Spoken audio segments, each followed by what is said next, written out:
One. Hey everybody, Arnoldo Offermann here of Gear It First, and I am with Rick Webb. Rick, give everybody a quick introduction. Let me try that in English. Give everybody a quick intro about you. What's up, everyone? I am Rick Weber, otherwise known as DJ Rick Webb on the YouTube and in general Fusion Sounded Lighting, which is my personal company that was just started in 2018 in North Carolina.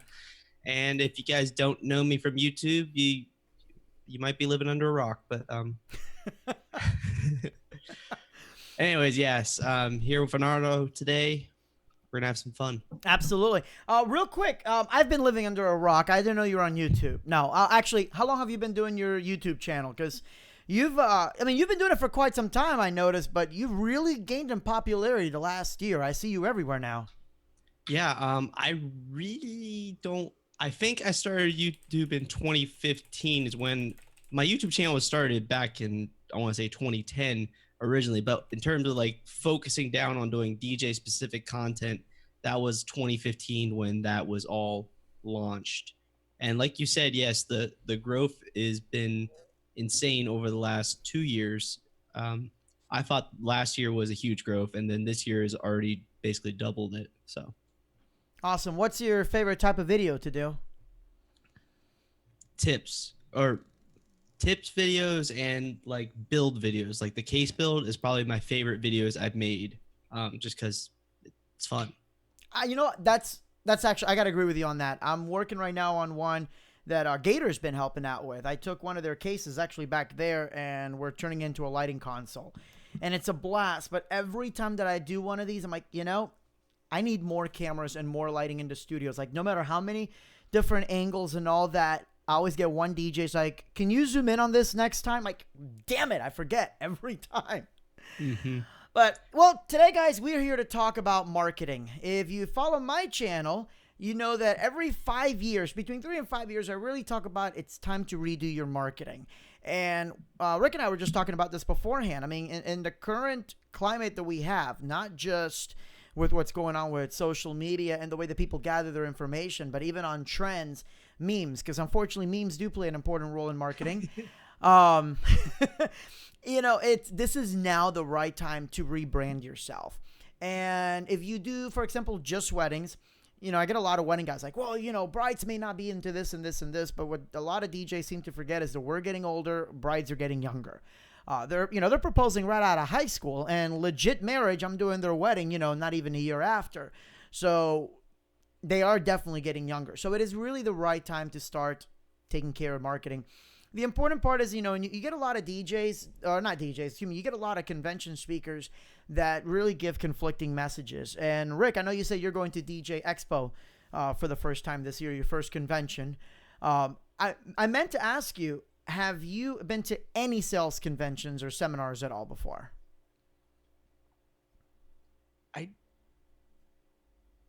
I'm going to say no. I might have been to some sort of convention before, but I don't really recall. It's easy to lose track. In terms of like sales, like entrepreneurship, sales, and DJing, no. Okay.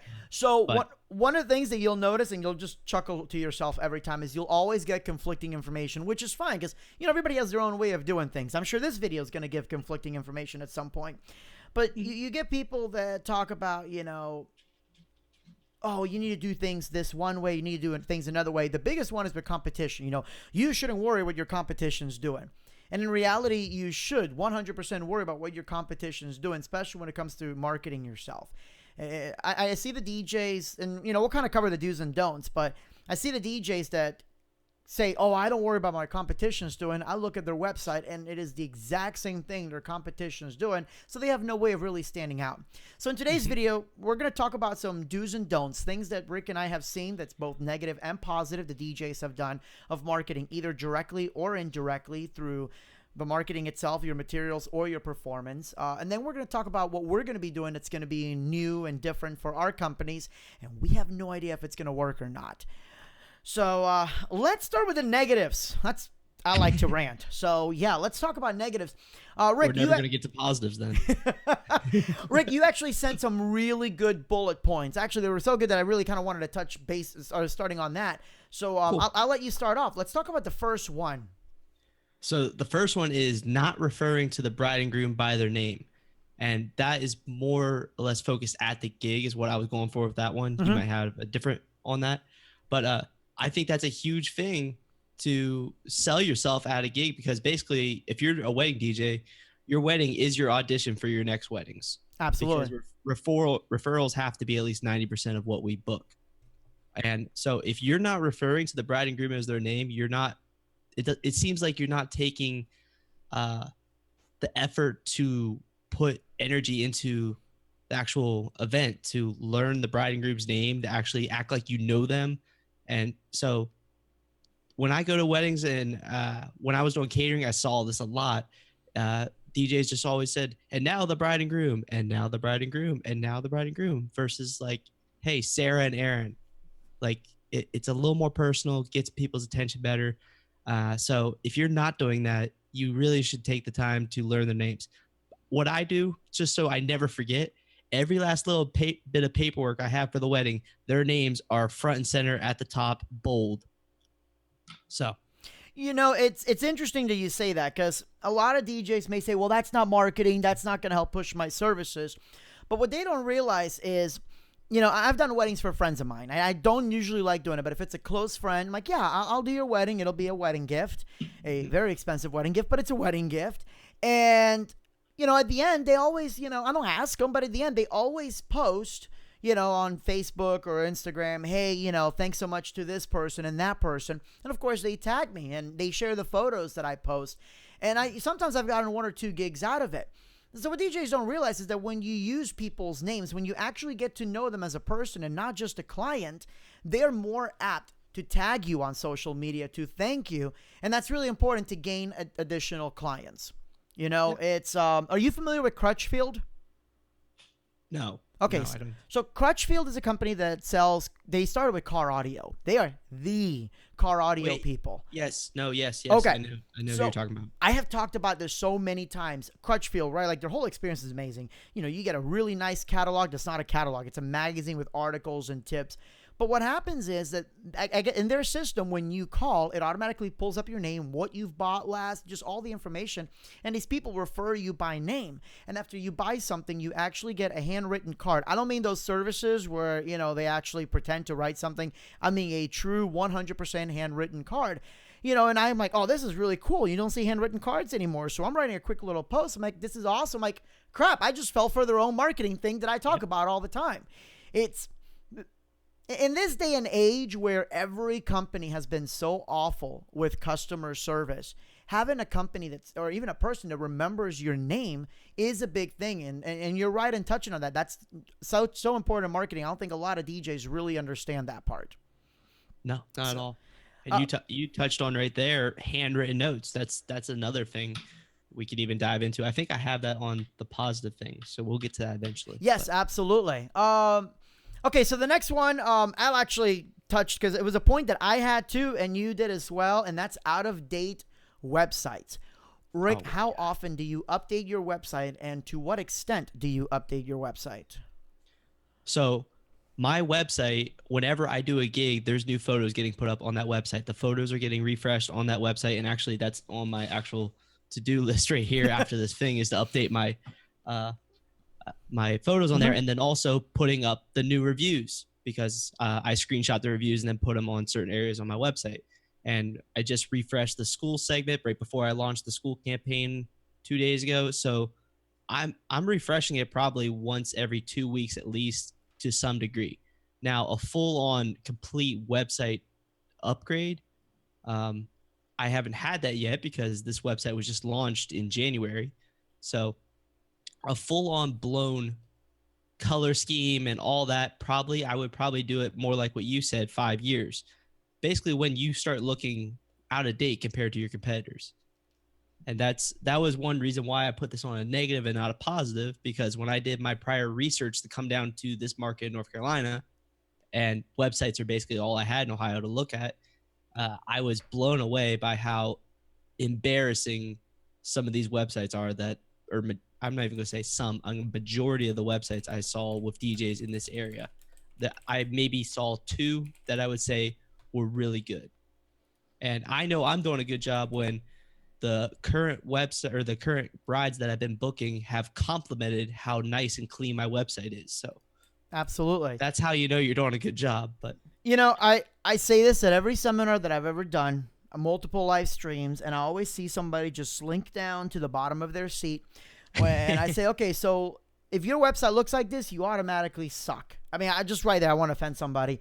And I'm like, if I go into your website and I see a picture of the bride and groom, or a bride and groom, excuse me, and they're slow dancing, the photo's tilted about 45 degrees, the people in the background are blurred, it's just focused on them, and it says, congratulations on your upcoming wedding reception. If your website front page looks like that, you automatically suck. And you see DJs kind of going like this, because that's exactly what their website looks like. And it's so cliche, and it's still going on. You're absolutely right on. So many DJ websites look exactly the same. I see, well, heck, I see websites that still have, dancing babies on them from 1995. So kudos to that, guys. But it's not just really about, updating blogs. That's the most important part, of course. But, every, I would say 3 to 5 years, it's got to be overhauled, especially if you're using WordPress, because WordPress is notorious for having templates and themes that go, and plugins especially, that go out of style and setting your whole website's hacked. You don't realize it until the people that are visiting it get a wonderful pop-up coming up. And that's a good way to destroy all credibility. When you go to your website and a giant pickle pops up, except it's not a pickle, it's a cucumber, except it's not you know what I'm going with this. Yeah. So that's one of the really important parts. And then it's also, I personally think this is a bad marketing technique. And if you do this, sorry, Rick, but it's just my opinion. I don't like, or I think it's dumb when I see DJs that in the middle of all their pages, first of all, too many pages is bad. It's like a menu, and that's why blogging, like what you do, is so important. But having a page where you just talk about preferred vendors, which is great if you're a wedding planner, but DJs are normally the bottom of the totem pole for the average couple.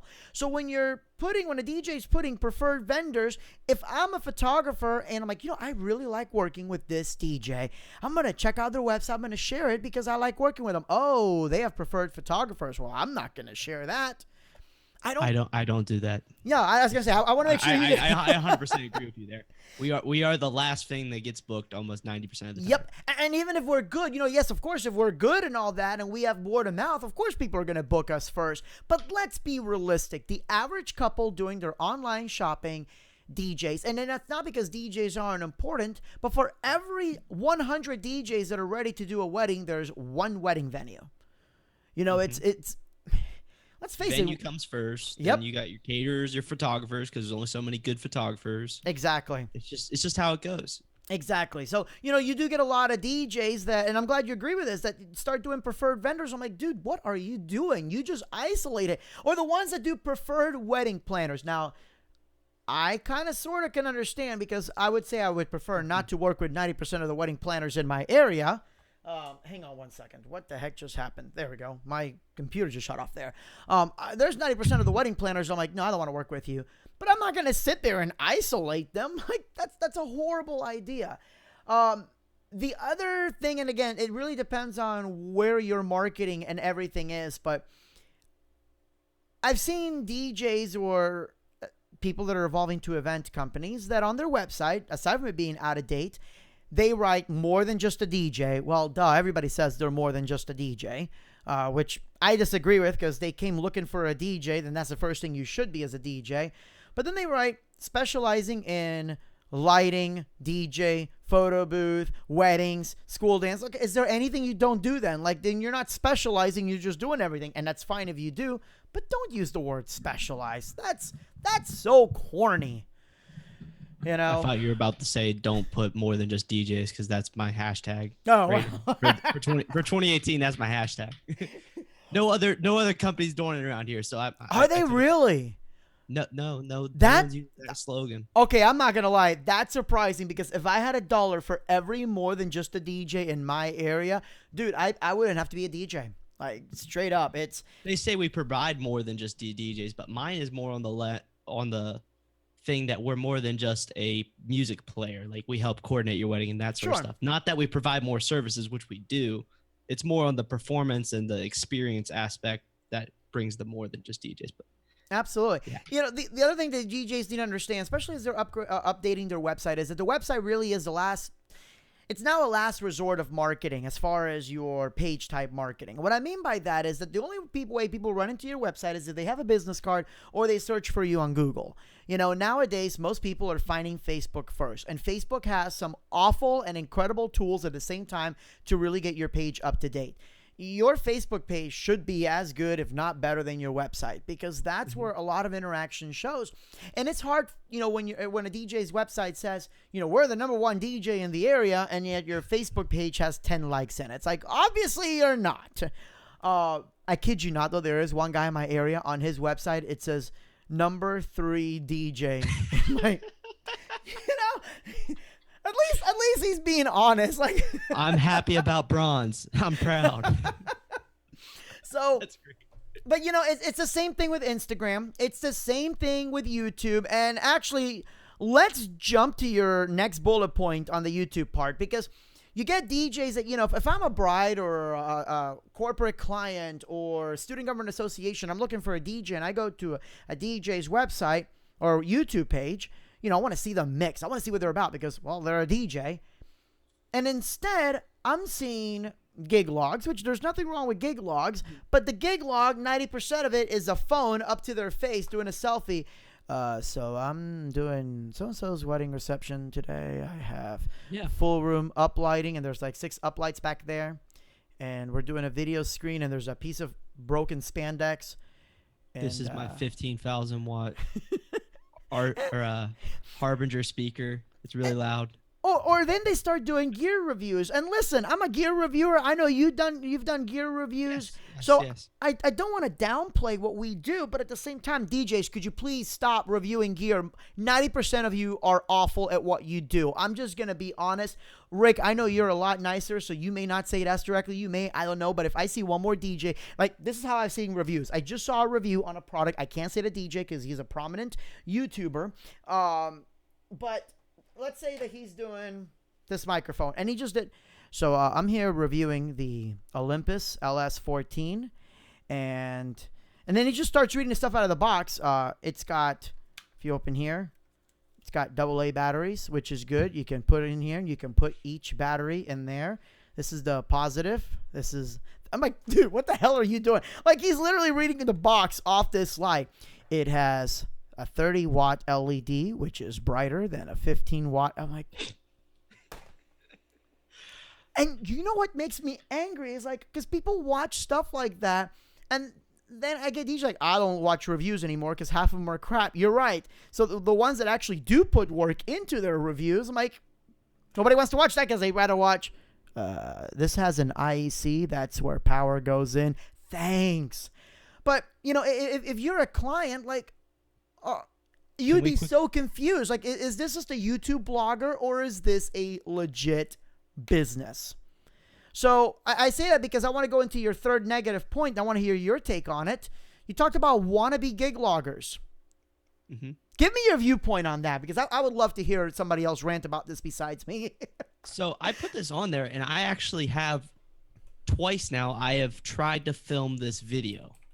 I have literally tried. I have 2 sets of like clips where I've actually tried to film this video. And every time I film it, I go to edit it, and I'm just like, it's just not coming together. The word's not coming off the way I want it to come off. Mm-hmm. It's not to downplay gig loggers. It's not to downplay beginners that want to get into gig logging. It's to downplay where you're spending your time and what you're doing. Yep. So in a way, I can relate right here, because I just released my 15K sort of huge update video where I explain why I've not made a crap load of videos and why I'm not planning on making a crap load of videos. And that's because I'm dedicating my time to business, marketing, all this other stuff. So that's getting back to the beginner DJ. It's one thing if you have a passion for video. If you have a passion for video, I'm not trying to say don't follow one of your passions. Like Bar, he has a passion for editing video. Yes, so that's he why does. he spends so much time on his videos, and that's why they're so awesome. And that's good for him.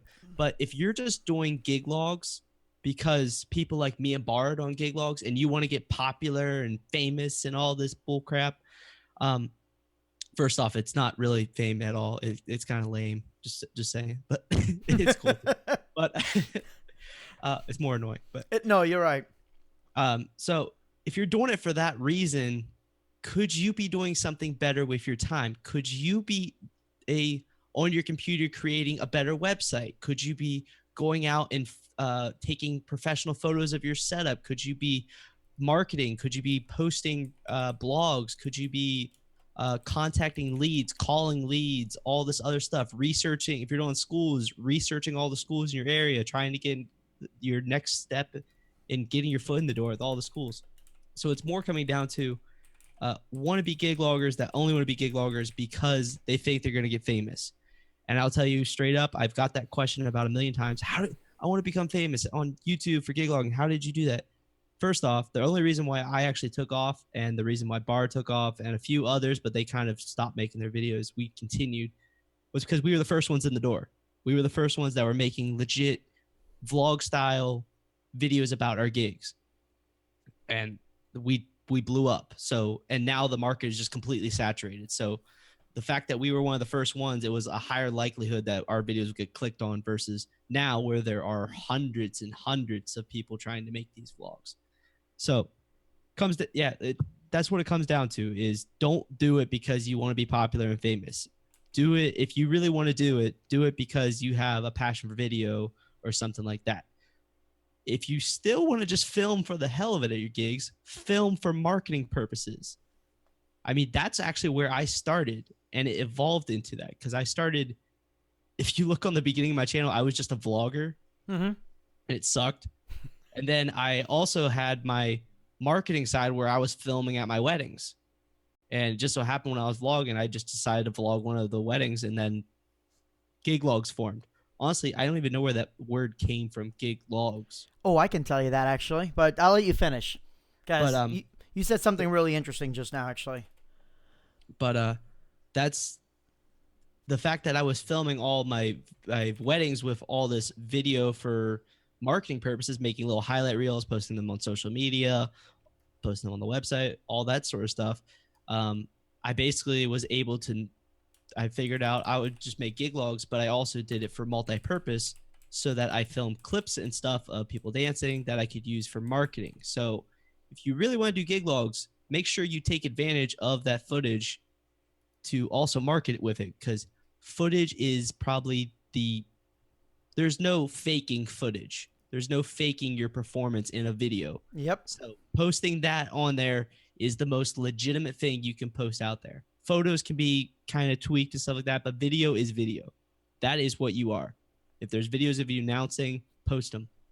But yeah, I'm going on, but basically, don't do gig logging because you really just want to be famous. You're right. Well, now, some DJs say they like to do gig logs because they like to reflect back on the gig. Nick also said that, promo videos work better for clients. And I disagree, because I can go, at least for schools and weddings, and actually pretty much every event, if somebody says, oh, we're doing this in this theme or this, you know what? I've done this before back in this. Let me show you a video from it. That works better than promo videos because it actually shows my DJs or myself actually mixing. I always tell my clients, listen, if a DJ shows you nothing but promo videos and they're not showing you raw footage, there's probably a reason why. Which is kind of a BS tactic, but it is the honest truth. You get a lot of DJs that fluff up their work because in reality they suck in person. But it's interesting because you asked about gig logs and, that you and Bayardo were the first ones. I will actually disagree with that. You guys are not the first, but you did something different. Gig logs the term started back in 2006. The guy that really made it famous was a gentleman named Greg Tish, GT Entertainment, out of Tallahassee, Florida. Back on the days when there was a forum called DJ Chat before it became a steaming pile of crap because, well, overzealous operators and Facebook, really. Who needs, forums when you have Facebook groups? But Greg was posting gig logs, and he actually did a pretty good job with them. He actually had a very similar style to what, a lot of us do, like you and Bayardo and everybody else, as far as showing a little bit of the gear, showing some of the event, talking about the event. But then everybody started biting it and doing it their own way, and their own way was awful. It was, here's 10 minutes of me talking in the car, 30 seconds of the video, and another 5 minutes of me talking. And nobody wanted to sit there and watch somebody drive. Or, oh my goodness, there was one DJ that would not sweat, but sweat profusely and breathe through his mouth while he talked. And I'm like, dude, how are you an MC? And so today's gig log is Mr. and Mrs. wedding. I'm like, dude, it's icky. So that, the whole gig log thing just pretty much died with that whole thing. So then people like you guys started doing it again, but you started really showing off to the gig pigs, the DJs that love nothing, or gear pigs, the ones that want to see the gear. But at the same time, like on your gig logs where you're different than other people is you also show the mixing, and you go as far as writing the name of the song, which people are still going to ask you for the title. But you go as far as... I just don't answer those now. Dude, I stopped. I'm like, you know what? Screw this crap. But you go way further than most other people do. And then you have people like Bayardo that does enough editing on it that I'm like, dude, there is no way in hell. I had somebody ask me like, how come you don't do more editing? Because, dude, I don't have that much time. I don't even know how Bar has that much time. Like... I really want to know. I think he just literally never sleeps and just drinks Red Bull 24/7. That's it. And maybe it's also because, the scale of businesses that we're running, for him, it's him and himself and his company. I'm trying to run, 12 individual crews and, 15 schools in one weekend times 8 weekends. And I'm not trying to dismiss anything anybody else does because everybody has their own business path. But obviously, he's going to have more time to edit than somebody that, is also doing his other crap too. Also, software tutorials take forever to do, and people don't ever realize that.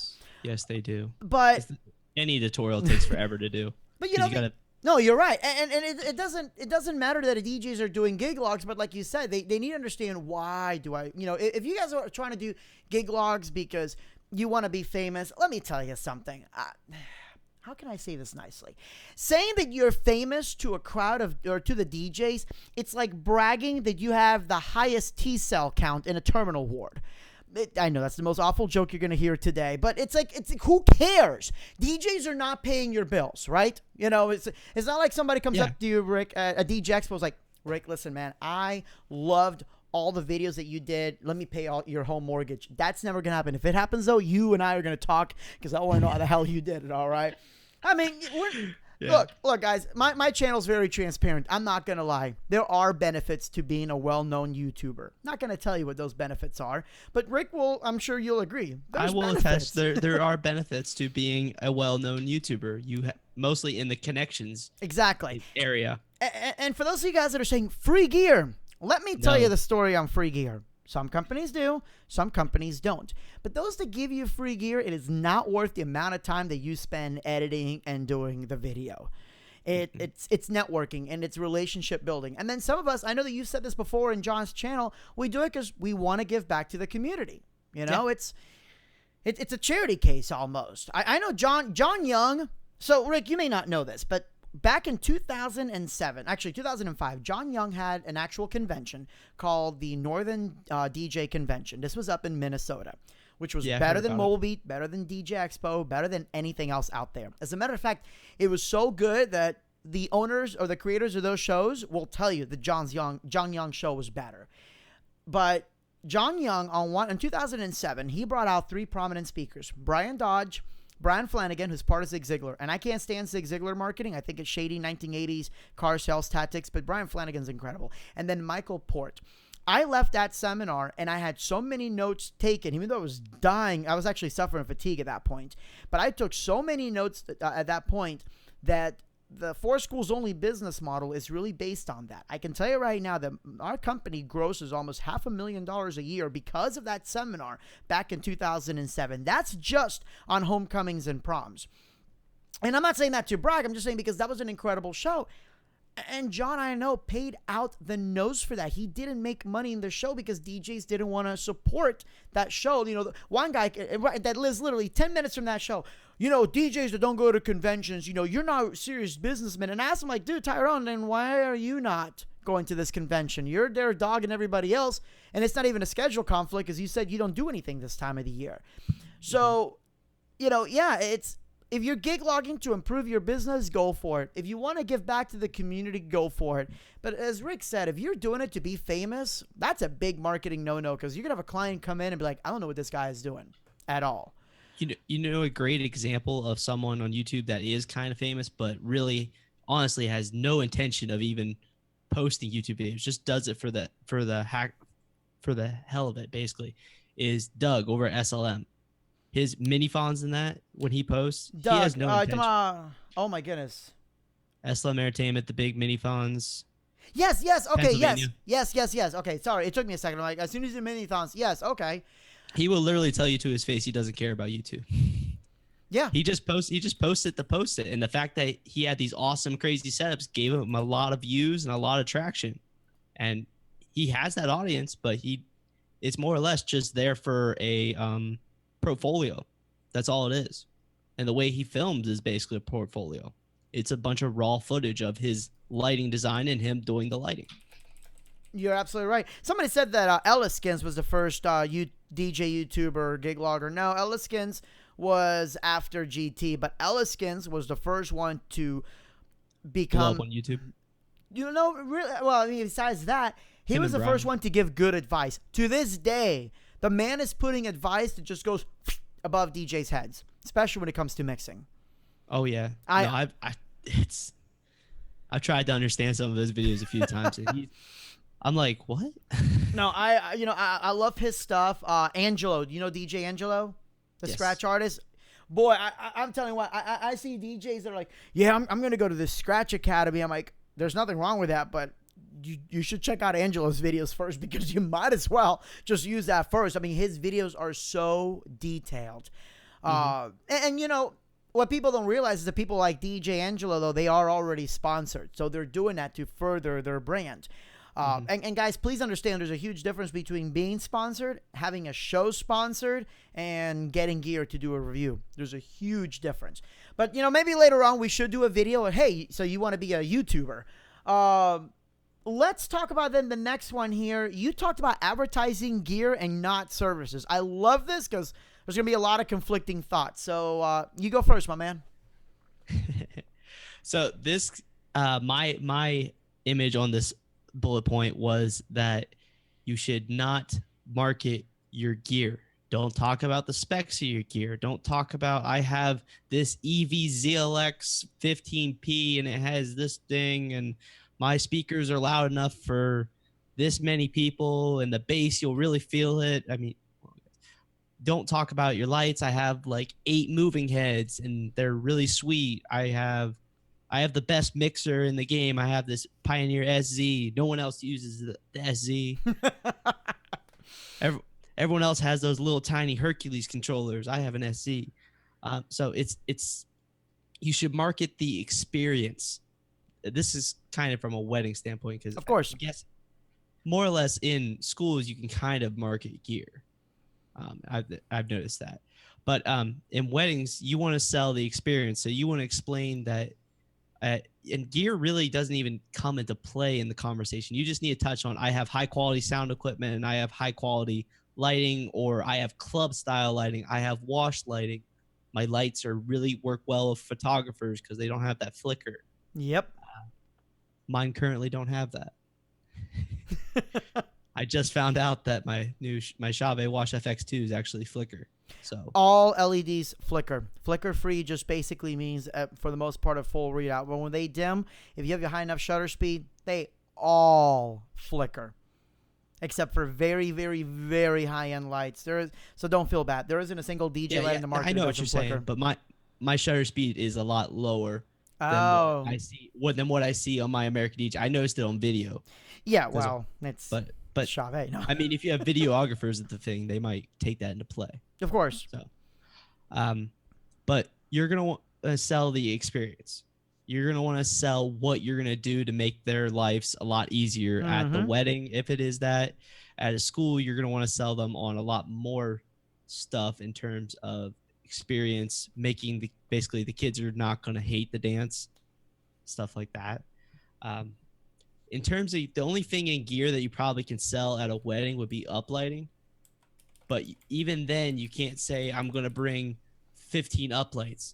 If you are advertising, I sell uplighting, and you don't explain what uplighting is, there's a big flaw in your marketing strategy right there. Because you should be selling that it transforms the room, it brings an atmosphere. We can match the colors of your wedding, and basically we can use monograms. We can brand your wedding with the monograms, but you got to explain to them what they are. Exactly. Just saying I offer monograms 90% of people are going to say, what's a monogram? What's that? Oh, it's really cool. There's this light and it shines on the wall and it's got like wording. And we can make it say whatever you want. No, absolutely. So I agree with what you're saying. Expertise and talent should be important. I can tell you that my biggest boost to marketing is the fact that I tell not just my couples, my corporate clients, but schools, that I'm the only company in Central Florida that doesn't that doesn't subcontract a single thing. Every company around here subcontracts everybody else, right down to their talent, their lighting techs. I'm the only one that has everything in-house. Everything you see us do, we own. And I've had a couple of people, I was like, well, why is that important? Well, I can not only offer you better pricing without having to, bottom dip, but why would you hire this DJ through this company if you can just hire them directly cheaper? What happens if, there's something that's not satisfactory? Who are you going to get your refund from? And then, of course, insurance is always a mess with subcontracting. So that's something we've always pushed, and that really works. But we do push gear, obviously, for school dances. For weddings, we do push. And I think there's a right and wrong way. If you sell gear, you got to be really good at selling. I mean, and I don't mean like you have to be a good or bad salesperson. I mean, you got to finesse the hell out of somebody to really sell gear. For example, you talked about uplighting, right? I had a wedding client. It was basically between us and somebody else. And, they said, well, you guys are about the same price in uplighting. They're a little bit cheaper, per uplight. Can you do better? I'm like, no, because you are wanting this particular color. They wanted a rose gold. The only way to truly do rose gold is with a traditional uplight and a gel, or to do hex. And even with hex, I'll probably still gel it to get the exact color that you want. Your competition uses this and this particular light. I know it because I see it on their Instagram page. And there's nothing wrong with that light. It's a great light. We have it too. But if they don't have this particular type of technology, and I explain to them why, and I show them the color, here's what it looks like. And I actually do this on purpose. I set the colors up so they look exactly the same. They're like, oh, but they look the same. You're right. Now point your phone at it. Point your camera at it, and everything changes. I'm like, okay, so everything looks great in person. You're going to get your photos back, and it's going to look awful. And they're like, well, yeah, but the photographer can fix that. They can if they change the white balance. But now all of a sudden you're going to be blue instead of your actual skin color. So that's actually really worked well for me. But then I see, like you said, DJs that push, and somebody said in the comments too, 50,000 watt sound system. Nobody cares about that. Nobody cares that you have Pioneer, and Pioneer is state of the art. And by the way, nobody can still tell me what the hell state of the art means. Like, we know what that term means, but what exactly does state of the art actually mean? Because that's not a sensible phrase. But the worst one that I've seen when it comes to selling gear, dude, I kid you not. I'll send you the link in private. They talked about their truck and the trailer. It says, when we pull up, we're coming in a brand new truck pulling our beautiful 16-foot vinyl wrap trailer. Your family and friends will be, I quote this verbatim, will be impressed that you went through such lengths to hire a professional company like us when they see our signage. Yeah, that... This wasn't a small bit. This was in big letters on their main page. So there's that. Is there a way to reach out to them and be like, it'd be ashamed if that trailer was parked outside and I saw that logo and I knew what was sitting inside of it because that logo is advertising what's inside of it. It'd be ashamed if someone, brought up a couple bolt cutters and bye. Well, yeah, but then their equipment really gets stolen, and suddenly we're number one prime suspect. It's like, well, yeah, but damn it. We know third parties. Oh, I thought you were gonna go all mafia on us. That's a beautiful trailer you have there. It'd be a shame if something happened to it. It'd be a shame if it gets put in the back of my truck and hauled out. No, DJs are horrible at marketing equipment, and that's why I say you got to be a really, really, really good salesperson to get people excited about gear. I'll tell you another one where we marketed gear. I had a couple that came in, and they were meeting with Kelly, who runs the wedding side of the company. I'm getting stuff ready for my prom season, and they were just there to get some pipe and drape and uplights. They saw it on the website. That's what they were looking for. And then I'm hearing that they're into Star Wars and all that, and Kelly mentioned some gobos and all that, and I'm like, just happened to be working on my lasers. And I popped in. I'm like, listen, I really hate to interrupt, but can I steal the groom for a second? So I took him over. I'm like, you said you like Star Wars. Check this shit out. Like, literally, that's exactly what I told him. We turned on some of the Star Wars stuff, and the dude starts tripping. I goes, this is the coolest thing ever. So this wedding that was going to be maybe about $800-900 in pipe and drape and uplighting was close to $3,000, and there was still no DJ booked because they already had a DJ. So what happened in that one, and it's something I personally do a lot, is, you know, everybody pays attention to the bridal party. First of all, it's the wedding party, and it's not about being politically correct and not using gender, pronouns. No, it's about the fact that it's called a wedding party, not a bridal party. But everybody talks about the bride, and oh, the groom's not involved. Maybe the groom's not involved because nobody wants the poor guy involved until it's time to pay for the damn thing. So we find a lot of success in, getting the bride all excited about how pretty everything is going to look in the experience, like what you said. But the groom is like, ooh, shiny. It's like, I want to go see these toys. So, I go and I show him the gear and I get him excited about it. Dude, I had a wedding. I kid you not. They came and talked to me as I was pulling up. They're like, listen, we already had a DJ. I swear, it sounds like I'm making this up, but you can ask my employees. Dude comes up and goes, we already had a DJ that we had in mind, but I really like your truck. And I wanted to ask about what rims you have. And then I saw you're a DJ. So I figured you use that as an icebreaker. I'm like, an icebreaker to ask me what rims I have or why I'm better than the DJ you already have, bro. So, it wound up being a booking thing, but it was over rims. I think that especially since DJing is a male-dominated field, but we're trying to market to females. That's kind of weird. Maybe at a point we could focus on marketing to the guys first. Like, yo, check out the cool stuff that we have, and then immediately go to the bride. It's like, here's how pretty it's going to be.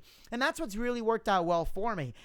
For schools, it's a different story. It's about, hey, look how much cooler stuff I have than the last guy you just talked to. But since most of the guys here that I know are really into DJ or weddings, I figure that's the first thing that we could talk on.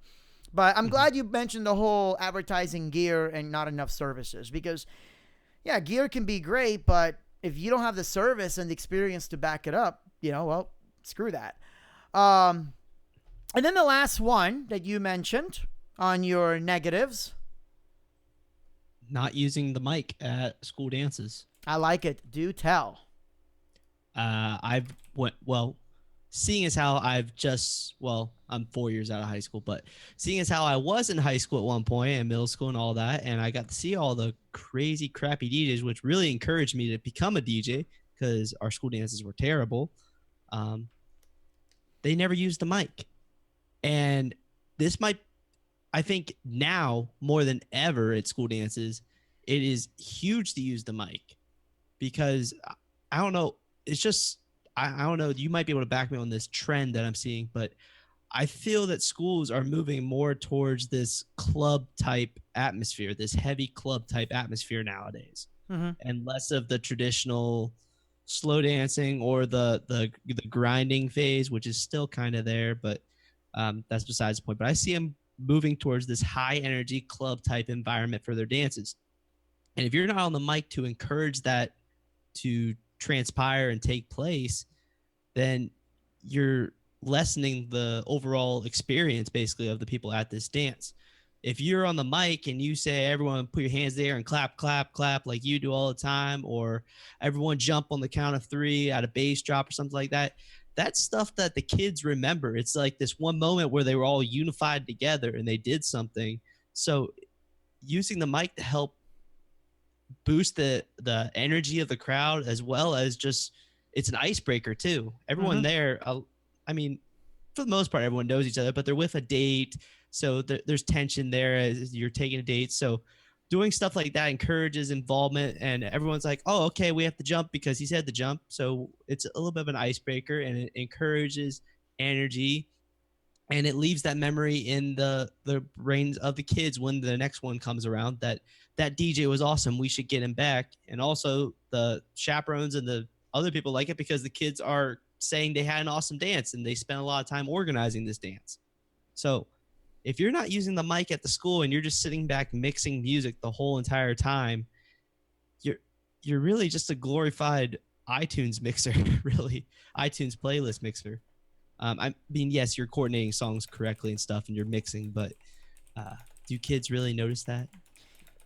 Which part? Because there's two parts to that. The mixing or that? They do and they don't. So They do and they don't. Yes. Will they remember that you were mixing or if you weren't mixing? mine will. I'll be honest with you. My bottom price is $2,000 more than the next DJ, and they hire us specifically because we mix. It depends on how it's done. Here's the issue. Because I actually talk quite a bit. I'm copying and pasting questions that are coming in right now, Okay, cool. including some of the most dumbest comments I think I've heard in my life here, and I would have said who that was. Just kidding. No, but okay, so here's what it is, right? When I go up to my schools, I hear one or two things. Either the music was horrible, the DJ didn't mix, or the DJ was on the microphone too much. What happens is if the DJ gets out of his comfort zone, and it's a guy in his 40s, and there's nothing wrong with a guy in his 40s because I have DJs that are in their 40s, and they're saying, all right, y'all, let's get litty, it's probably not going to sound right. It's going to sound right about white. And I'm just being dead brutal because this is what students are going to tell you, and when you're not around. They notice those things. But if they don't talk about it at the meeting, maybe it's because it wasn't either important to them or because they didn't know it was possible. So I'll give you an example. The first time that I really started pushing schools, nobody ever talked about mixing. Even with weddings, nobody talked about mixing. And I put a couple of focus groups together. I had about 50 or 60 brides, which I still have my focus groups, and then I have several schools, and I asked them, why don't you guys ask about mixing? And they're like, well, we don't see DJs mix anymore. And that's something really scary. When you think about it, and no disrespect to the people like Mark Farrell and Randy Bartlett that talk about MCing and all that. Listen, nobody goes up to you like, I heard you are an excellent MC. Now, somebody like Peter Mary, sure, I'm sure they would go up to that. No, they're going to say, I need a DJ. I heard you were really good at what you do. Okay, what exactly is it that you do? Are you a DJ or are you just a guy that can MC, coordinate, and then program music appropriately? So I started going through the schools like, listen, we are a true DJ company. We have full production, but we actually have DJs that bring you that club style atmosphere. But at the same time, they do hype. So whenever I have a school or somebody asks me, how we describe our DJs, ours are an EDM hip hop fusion. And what I mean by that is that our guys will blend music. They'll do different tricks to really just keep the flow going the entire night. We'll do a live demo like you would see in an EDM concert, but they will get on the microphone and they'll get people hyped up like you would see in a hip hop concert, but without the MC being on the microphone the entire time, because it does get really annoying after a bit. There's only so many times you can be told, put your hands in the air. Well, why the hell am I putting my hands in the air? Well, the DJ said to do it. Well, the DJ can go suck it. I'll give you an example. I don't know if you've been to the movies lately, assuming Movie Pass doesn't die out anytime soon. And right now, at least in our area, M&M's bought a lot of the sponsorships with Nuvi and all these, pre-reels that they show. And when they put the whole, please be quiet, it says M&M's kindly ask you to turn your cell phones off. M&M's can go suck it. Who are you to tell me what to do? And if the DJ doesn't make the connection to that crowd, they are basically the M&M in the movie theater. It's like, oh, well, okay, yeah, I got my hands up. After a while, no, I'm not going to keep my hands up. It's easier for you because you are still in that high school age, How old are you, by the way? I turned 23 at midnight. Okay, so you are 23, which basically means, happy birthday, by the way, which basically means you are a 16-year-old high schooler in 1993. For those of you that are too young to understand that reference, in the mid-90s, every single 25-year-old played a high school student. Don't believe me? Watch Buffy. Watch Dawson's Creek. Those were not 16-year-olds, okay? So, you are still within that, teen-looking age. And a lot of my guys are too. But I've noticed that some of the older guys don't get on the microphone as much because when they do, they kind of lose that crowd area. So we bring them with a separate MC. But at the same time, they do notice mixing. But 9 out of 10, they don't talk about it or they don't care because most of the DJs that mix may be garbage or they just never actually talked about it. DJ comes in, for example, for a school dance and they talk about, oh, we've got lights, video screens, this and this and this and this. And they never once say, here's how I mix. I won't call anybody out specifically, but right now, if you're watching this and you do school sales, if you don't bring your system with you and actually do a live mixing demo, then you're not a DJ. You're an event company with a guy that programs really well. You can tell me you DJ all you want. You can tell me you're really great, but you didn't show that to the school. And until the DJs really take that at face value that People call us first and foremost. I mean, I'll use my company as an example. We are the schools or the state's largest school dance company. Everybody in Florida knows who Four Schools Only is. And if we don't have a school, it's because 9 out of 10 they can't afford us, we're not available, or they're really happy with their DJ, which is fine. Or they're stubborn and I won't work with them. There are a few schools like that.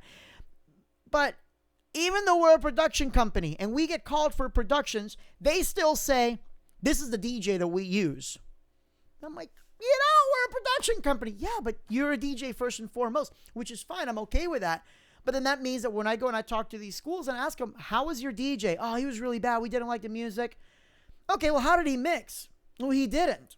Is that important to you? And I get some that are like, oh, is it? Like they ask, is it important? And I give them some examples. Well, here's how your energy feels like if they don't mix. Here's how your energy feels like if they mix. Which do you prefer? Well, we like the mixing. Okay, well, then that's the most important part that you want is a DJ that can mix. So that's worked out pretty well. And I'm glad you tangented on this because, like you said, there is a certain amount of mic talk that is appropriate. Exactly. And you also mentioned the age thing, and yes, that is a big thing. And I'm just going off of myself being young. I can get on the mic a decent amount of times and it'd be okay. As well as I'm also not looking at hiring older DJs. I'm looking at hiring younger DJs. So that's kind of why I'm like, you should use mics.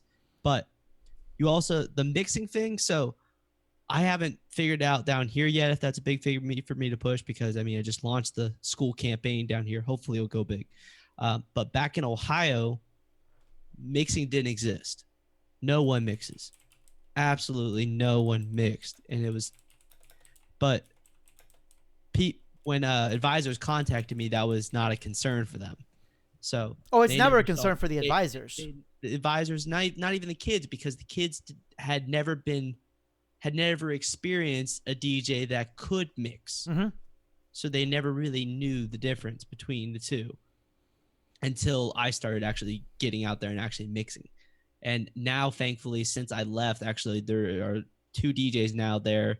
They're a little bit younger, a little bit older than me, but thankfully they're actually mixing and actually doing what I would consider a good job. So I'm excited for that. So let's, what we'll do next is let's take about 15 minutes because, wow, the negatives are always a bigger list, but I think we can learn more. I told you. Well, I think we can learn more from the negatives than anything else. Let's take about 15, 20 minutes, talk about the positive things, and then we have a couple of questions here. And let me just rant for a second. I got to defend you here. There's a DJ that said that he loves your videos, but because he's a scratch DJ and he doesn't like your intro, he doesn't subscribe. That is the dumbest thing I have ever heard in my life. And I'm gonna tell you this right now because Rick, I think I don't know if you rant or not, but I think you're too nice of a guy to say it, so I will on behalf of everybody. When you don't subscribe, YouTube does not give us priority. And that's why we put out less and less videos. You guys want to know why Mikey Mike stopped putting out videos? Because you guys wouldn't hit that subscribe button. It's selfish. It's not costing you any money. If you don't like the introduction that Rick has, fine. An average introduction made by a professional costs between $500 to $3,000. Feel free to go on Patreon, give Rick the money, or PayPal him to it directly, and he can make a custom intro for you. But if you enjoy the dude's videos, the very least you could do is hit the subscribe. That's not even rude. That's a selfish asshole move. And if that offends y'all, I'm sorry, but this is how my channel is, which is why we don't usually cross-string. But seriously, and if you guys are on my channel and you don't follow Rick, actually, when you get a chance, send me what's your YouTube name on here or your URL so I can post it.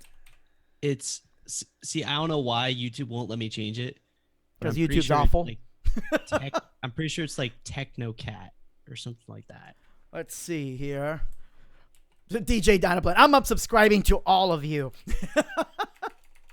No, but seriously, I mean, seriously though, what you mentioned there, I'm glad you mentioned Mikey Mike because that is literally so tragic because he had such potential to provide so much knowledge and like, I asked that a couple of times. I remember asking that. I was like, what happened to Mikey Mike?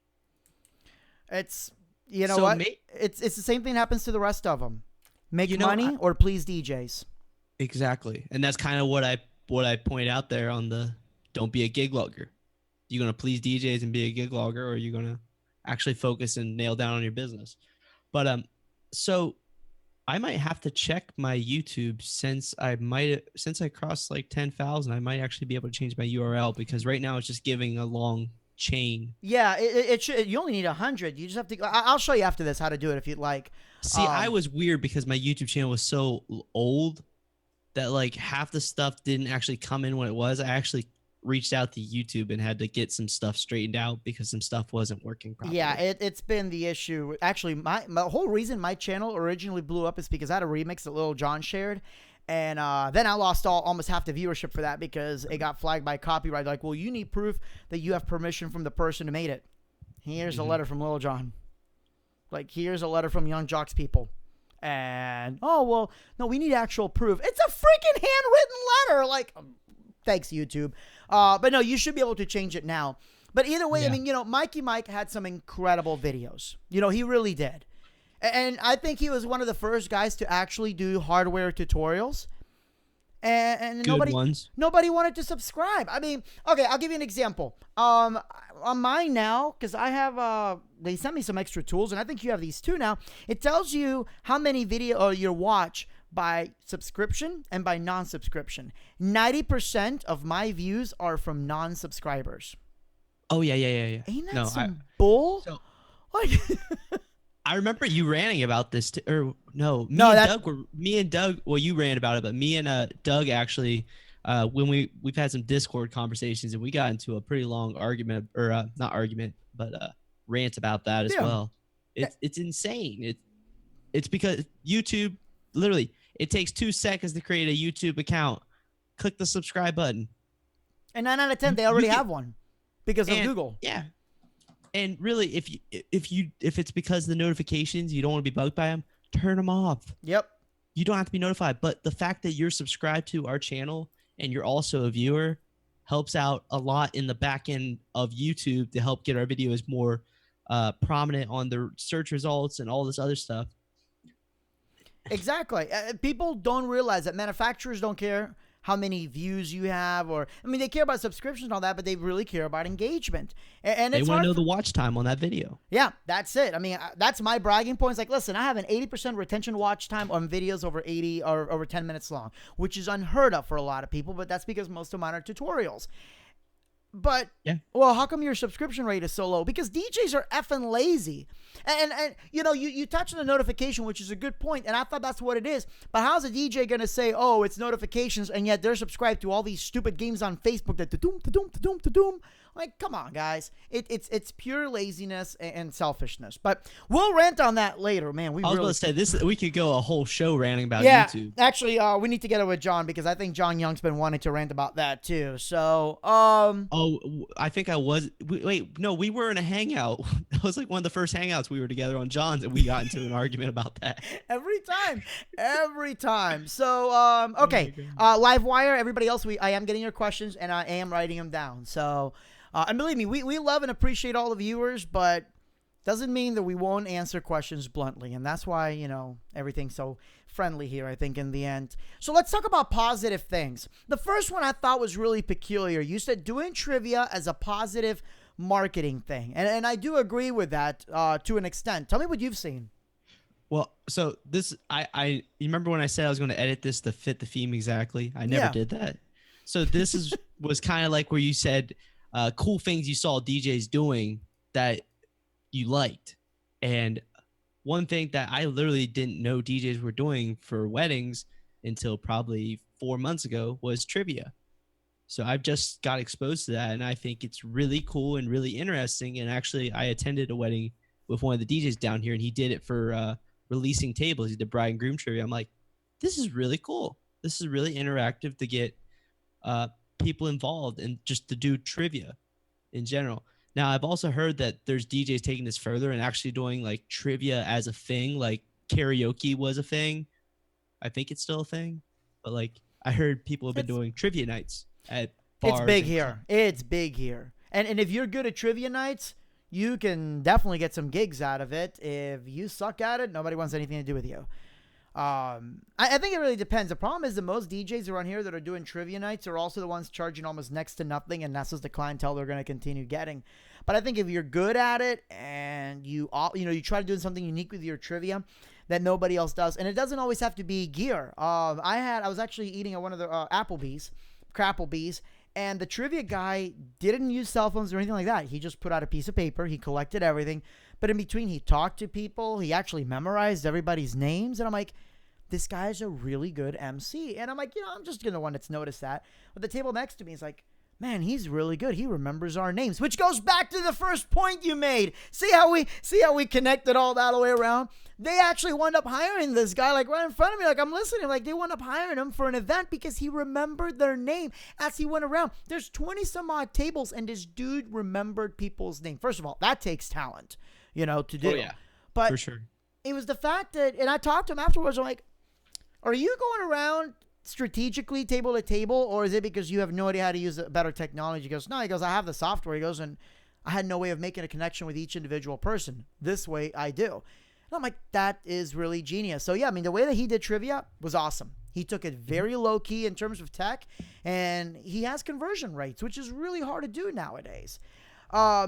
Let's go to your next one. I love this one because this really goes back to, are you a DJ or just an event company or just a guy with Winamp?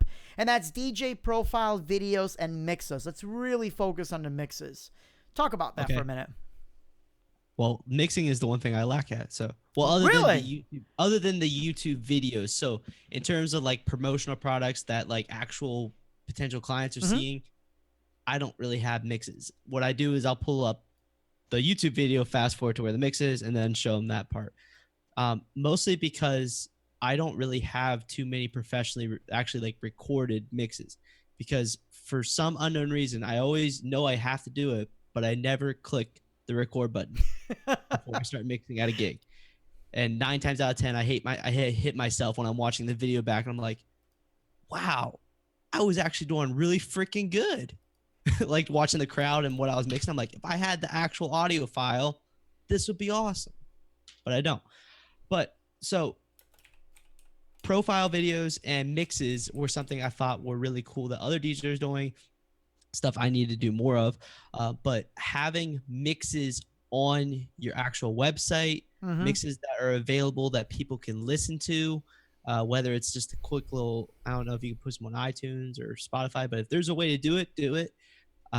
Mixcloud is by far the only service that I know that doesn't want to destroy your mixes. Mixcloud like is by far the best. Like it really SoundCloud is. hates your mixes. Yep. If it has any little bit, but so I have a Mixcloud account. I only have like 3 mixes up there, and they're pretty much EDM heavy. So I've been meaning for a long time to get like a wedding type mix on there and some other ones that I can link back to it. But having mixes, and I think having video mixes are even better. So if you can upload to Vimeo a video mix of you, just maybe like a minute of you speed mixing some wedding songs or something like that, or cut it up, but actually being able to show yourself mixing is a huge marketing thing. Exactly. Because like you pointed out there, people don't ask if you mix or not, and people don't really know, and people don't know to ask this, but that's a tool you can present to them that I mix. How many weddings have you been at that you've seen the DJ doing this? Or how many school dances have you been to where you see the DJ doing this live in person and you can play the music back? Yep. And then you wanted to touch mostly on mixes, but I also wanted to mention profile videos. So of course, multi-ops with multiple DJs like yourself and like I want to get to, and what I was a part of, having a page with all your DJs and then profile videos of just that DJ talking about who they are, some of their hobbies, maybe what they like, their favorite part of a wedding, et cetera, et cetera. Just a clean edited video. If you're really good at video editing, do it yourself. But if you're not, find a videographer company that maybe wants to link up and do a split deal or something like that, or give you a deal. But having those profile videos, I've noticed, is huge, at least for me already. That I've had clients that have in their asked for a quote. They said, I watched your profile video and you fit a lot of the characteristics of what I'm looking for. And then videos just in general. Oh, I think we've touched on this. Videos, of course, are king in marketing and advertisement right now. You can't fake a video. No, you're absolutely right. So let me give you my perspective. I 100% agree on having videos of you mixing, and that's what my gig logs are. My gig logs show the mixing. It shows the hyping. I'm going to disagree with doing like pre-recorded mixes where you prepare your set. All my stuff on Mixcloud is live from, and I use that as a marketing technique. I tell my clients, I'm like, listen, I've never prepped for a set ever in my life, in my DJ career. Everything I do is pretty much blank playlist, and I make it up as I go along, based on the crowd, based on what I know of the song. Now, granted, on my case, I do have a truly photographic memory. Like when I worked at the skating rink, we had a book of CDs, and those were CDs that I brought in, and they were burned CDs. I was 15, bootlegging. I don't give a crap. But anyways, it was back in the days of Napster. But no, I had, legit CDs, and I had my CDs, and I had my backup CDs.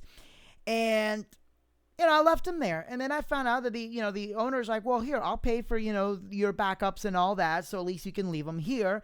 And I'm like, okay, that's fine, whatever. But I didn't want other DJs to have the advantage of all the work that I put in. So there was never a book with what's in each CD. I just had everything memorized. So, that kind of helped me out for this end. But what I'm trying to go with this part is that with Mixcloud and everything else, I put live from. I don't do this was recorded professionally in the studio. I don't even record with my computer. I just record directly to this, upload it to Mixcloud, put in a couple basic drops at the beginning and the end. I might take out the king and queen, or, for a wedding, the bouquet and garter toss, and just make it into one seamless mix. But I don't do any editing. Or, you could even do what Jason Janai does. Jason Janai literally takes a good recorder sometimes, and he'll just record it because he works at this tiki lounge thing, and he'll actually record. And you hear people screaming and singing in the background, but I'm still there listening to it. And I know the prospective clients do too. So if you guys are considering Mixcloud, by all means, do it. It doesn't have to be a professional mix recorded.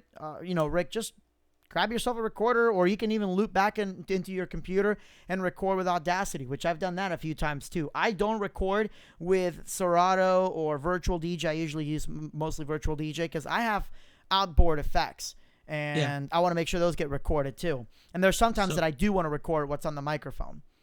So this is just a question because I haven't done this in marketing yet. I haven't used it. What would you say about if I rip the audio off my video clips? What do you mean as far as like, using that part? Well, if you have the whole mix. It's not a great mic. It's just the built-in mic to the, I don't have it with me, but the Canon GX. It's important that you tag it, just say live from so-and-so's wedding. And then you can say, hey, I recorded this live with, just my basic, my camera. You can say it's not a great recording, but you'll be able to enjoy some of my mixing. What I've noticed is that it's really hard to get Mixcloud subscriptions. It really is. And I don't push my Mixcloud to DJs because I don't care if they listen to it or not. It's mostly for my clients that I can show schools, that I can show weddings. I go to these wedding groups, and there's one wedding group every Monday. Vendors can advertise themselves. And vendors like, oh, we're the best DJ in the area. And I'm the only one with, here you can actually hear me mix because I don't suck unlike the rest of these clowns. And I don't say necessarily like that, but I do tell my clients, like, listen, when you interview DJs, ask them for a full recorded mix from an event. If they can't give you one, there's probably a reason why. And it's either because they're really lazy, or they suck, or they just haven't had the time to do it. Either way, there's a reason why. I never said it's a good or bad reason. I just said there's probably a reason why. What the client infers is completely up to them. But I think what you're talking about as far as doing the profile videos, the mixes, it's great. It really is a good idea. But Mixcloud is really the big thing right now. And I would love to see more DJs pushing it, so that way we can see more and more DJs doing it. So now it really becomes a battle of, okay, this guy is really good. He knows how to mix. He has great lighting. He's got a great company. This guy is just the same. They both charge exactly the same. Now who mixes better? I would love to see that. It's never going to happen, but I would love to see that. And while I know it's not about, really, who can mix better, there's a lot more to it. If you work hard on your craft, and it really comes down to, well, why do you charge more than this DJ? I mix. He doesn't mix. And if that's not important to you, well, here's why it should be important. And, I mentioned before that a lot of people don't talk about mixing because they've never seen it before. With my focus group, there was another answer that surprised me that was from an overwhelming majority, and even from my corporate clients. I'm like, do you care about mixing? Do you ask, why did you not ask if I mix? And the other answer was, isn't that what DJs are supposed to do? which is really scary when you think about it, because it is, we're DJs, we're supposed to mix, but how many of them don't, and they make up excuses. And the only people that make excuses about how, weddings don't need beat mixing are usually the DJs that can't beat mix their way out of a paper bag. Nobody that is confident with their mixing will say, it's not important. Hell yes, it's important. I can take the exact same set, the exact same crowd. If I'm mixing one and I'm just auto playing the other, guess who's going to have more energy? I mean, it's facts. It's hard to quantify them, but it is facts in that sense. So I'm really glad that you did touch about that. And your profile videos, let me ask you this. Do you track analytics on your profile videos versus your gig logs to see what people are watching the most? So gig logs are not necessarily linked on my website. Really? So okay. So on my profiles, so I have me, and then Kaylin is also one of the DJs under the company right now. So that I have that flexibility of having 2 DJs, mostly for schools, because schools love to have the same date for every single school in the area. Yep. As you kind of ranted about one time, because that's a lot of money you lose in one single day. You ever lose $65,000 because 5 of your biggest clients all chose the same date? Because that's where I'm at right now. I am crying, dude. I'm in tears. Hey, if you still want to book that one for me, you can fly me down and I'll do it for you. No, dude, it's just if you want to keep it. Trust me, I know exactly how you feel right now. Everybody wants to choose the same damn date, and we have hurricane. Oh yeah, you're in Carolina. Yeah, you get hurricanes too. Yeah, to a degree. You don't get them as much anymore. When I was younger, it used to be that every hurricane would just go whoop up past Florida and hit North Carolina every time. But this was back in the early 2000s. Yeah, but back to what were we talking about? You're talking about the how you don't post gig logs on your website, which I'm surprised at. So the gig logs are linked. So in the profile video, there's the profile video that's actually displayed on there. Like you click it, watch it right there. And then it says view more of my work on YouTube, and it's just a link to the channel. So I don't see the gig logs really working, but I've been toying with the idea of seeing how well it would work if I did it. Mostly because the gig log is centered around and marketed towards basically DJs the way it's filmed. Of course. So the first 5 to 10 minutes of my gig log normally is just me talking and setup. So will a bride and groom really want that? And then I've also been toying with, on a link, I can actually link it so that it starts at this certain time point on YouTube. Or just do 2 uploads. That's also a possibility. Well, honestly, and you do get out of YouTube. Don't use YouTube for your website, because you never know when one day it's going to link you to your competitor's website or their videos. Also true. Because you don't. People don't know that even if you click "Don't monetize my video," YouTube still puts monetization on. And as long as it doesn't violate any contact, they'll put it on it. Exactly. And until YouTube catches it, you can actually pay to be on advertisers' videos if you use the right skills. We'll leave it at that. It's shady as hell. I won't tell people how to do it, but I know it can be done. I've done it before to prove a point. Obviously with a friend of mine, because he thought, YouTube is safe. I would say do what you're doing, and then just re-edit it, take out the talking part, do the basic intro, show that mixing part, and then fade out of it and upload it to Vimeo. That's actually worked really, really well for me, because and of course Facebook. And when you do Facebook, do it from a ghost profile, because if it flags you for copyright, then at least it won't mess with your actual main profile. But at least you can upload it to your, business page.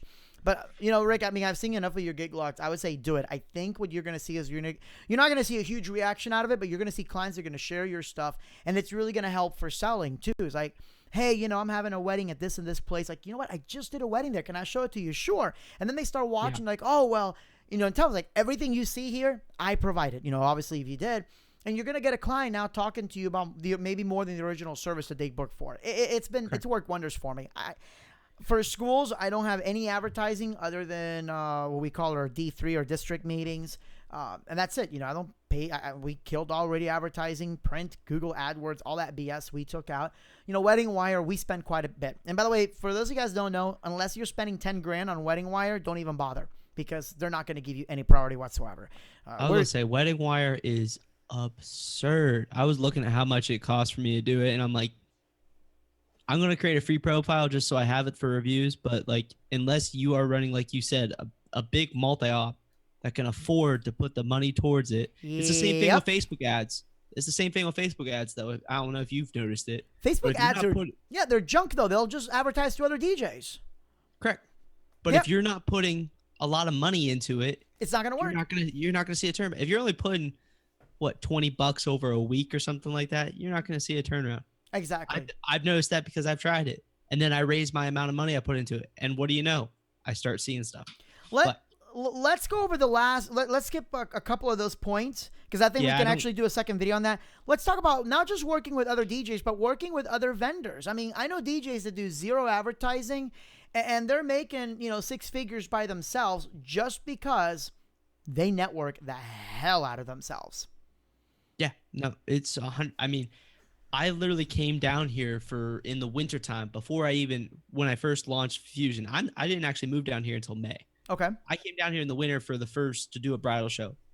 And my main focus at the bridal show was actually to network with the vendors there. Mm-hmm. My second priority was to talk to wedding clients, but I knew that referrals and that are going to, if I don't have the referrals and I don't have the backing on it, I'm not going to book too many of these weddings in the first place.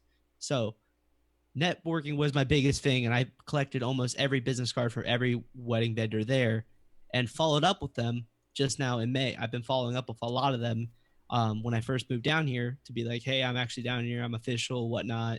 Check on my website. I hope to work a wedding with you. I hope to do a school dance with you, et cetera, et cetera.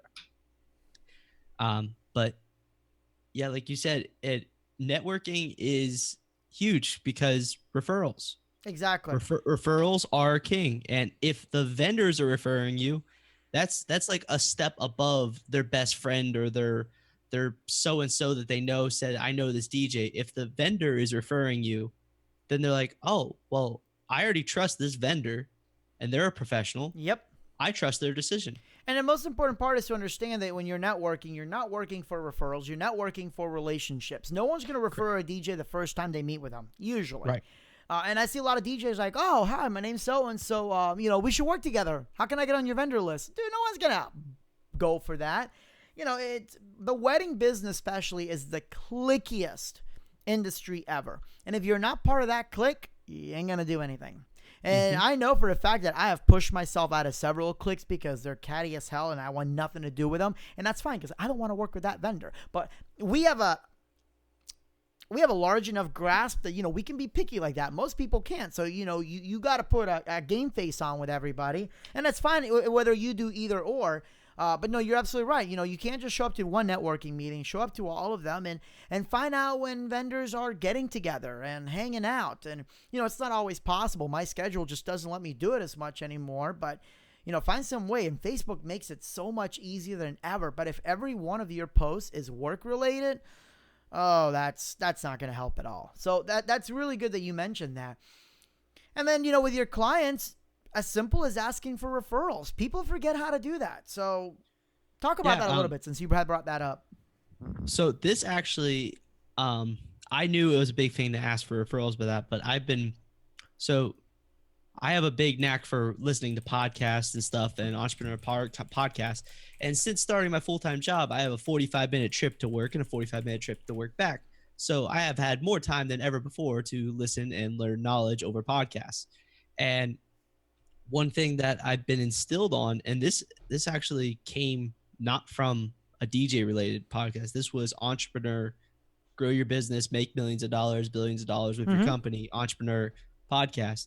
And they were talking about referrals and how referrals are huge in any business. And they dove a lot or very heavily into it, but you got to do it in a way that makes sense. And a huge way to get referrals is to provide an incentive for said person to give you a referral. Yep. And so this is some inside stuff on what I'm doing. But what I'm doing is I'm going to, and you might be able to chime in on if you think this is a good idea or not, but I'm going to be offering basically if you give me referrals and say one of your referrals books me and they said that you sent them, or I'm thinking about maybe giving them a code, like if the bride and groom's wedding that I just did was Perry, I just tell them the discount code is Perry Wedding 18, just something. I don't even really care if they nail if the person that contacted me tells me that or not.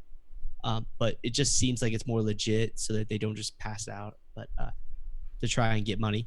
But if that person books me, I'm gonna give them a $50 gift card, and I'm also gonna give $50 off to that person that booked me, or some other amount of money. I haven't really got to the point where I've done the weddings down here yet to actually start implementing this, but something along that line is what I'm thinking. No, you're absolutely right. And, the counter argument to that has been, well, if you're good, you should get referrals without giving an incentive. And it's really not about that. It's about giving people a motivation to go out and refer. Because they actually have to do something. Exactly. They're not just going to do it free will. Exactly. I'll give you an example. I love my car dealership, Kelly Buick GMC. If you guys are anywhere in the Central Florida area, they really are the best. I can give you a million reasons as to why. And, I do go actively out of my way because they have helped me on. They said, look, you sent people our way. We're going to hook you up with a discount or something. Hell yeah, I'm going to keep referring you then.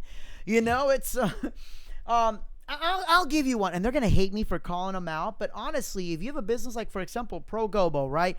David and Kate, they have helped me out of some serious binds.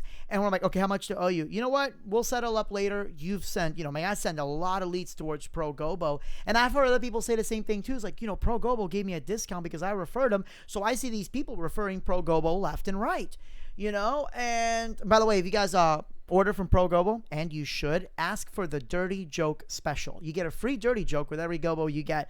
I'm not making that up. But you're absolutely right. If you give people an incentive to refer you, an incentive, I mean money or something, and not just that, but an incentive for them to look cool. They could say, oh yeah, tell them I sent you. And then, oh, so-and-so sent me. Okay, do I get a discount? No, this is my usual pricing. So I think doing well, listen, if you use this referral code, I'm going to, knock off this price. I've done that with schools and networks really well about getting people to talk to each other. So I think that's a great idea. And it's not about buying referrals or anything like that. It's just motivating people to not just refer you, but, to look like a hero doing it. Like, oh, I'm looking at so-and-so wedding DJ. Listen, my DJ was great. Well, yeah, but they're probably really expensive. Listen, tell them I sent you, use this code or whatever, and they're going to give you this and this. Oh, wow. So now they look like the hero, so it makes them look good.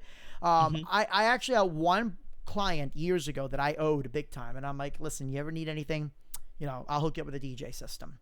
So they called me. He's like, does it have to be for us or can it be for my friend's event? Yeah, sure. What's up? Well, their DJ bailed on them. Can you cover? Yeah, okay, no worries.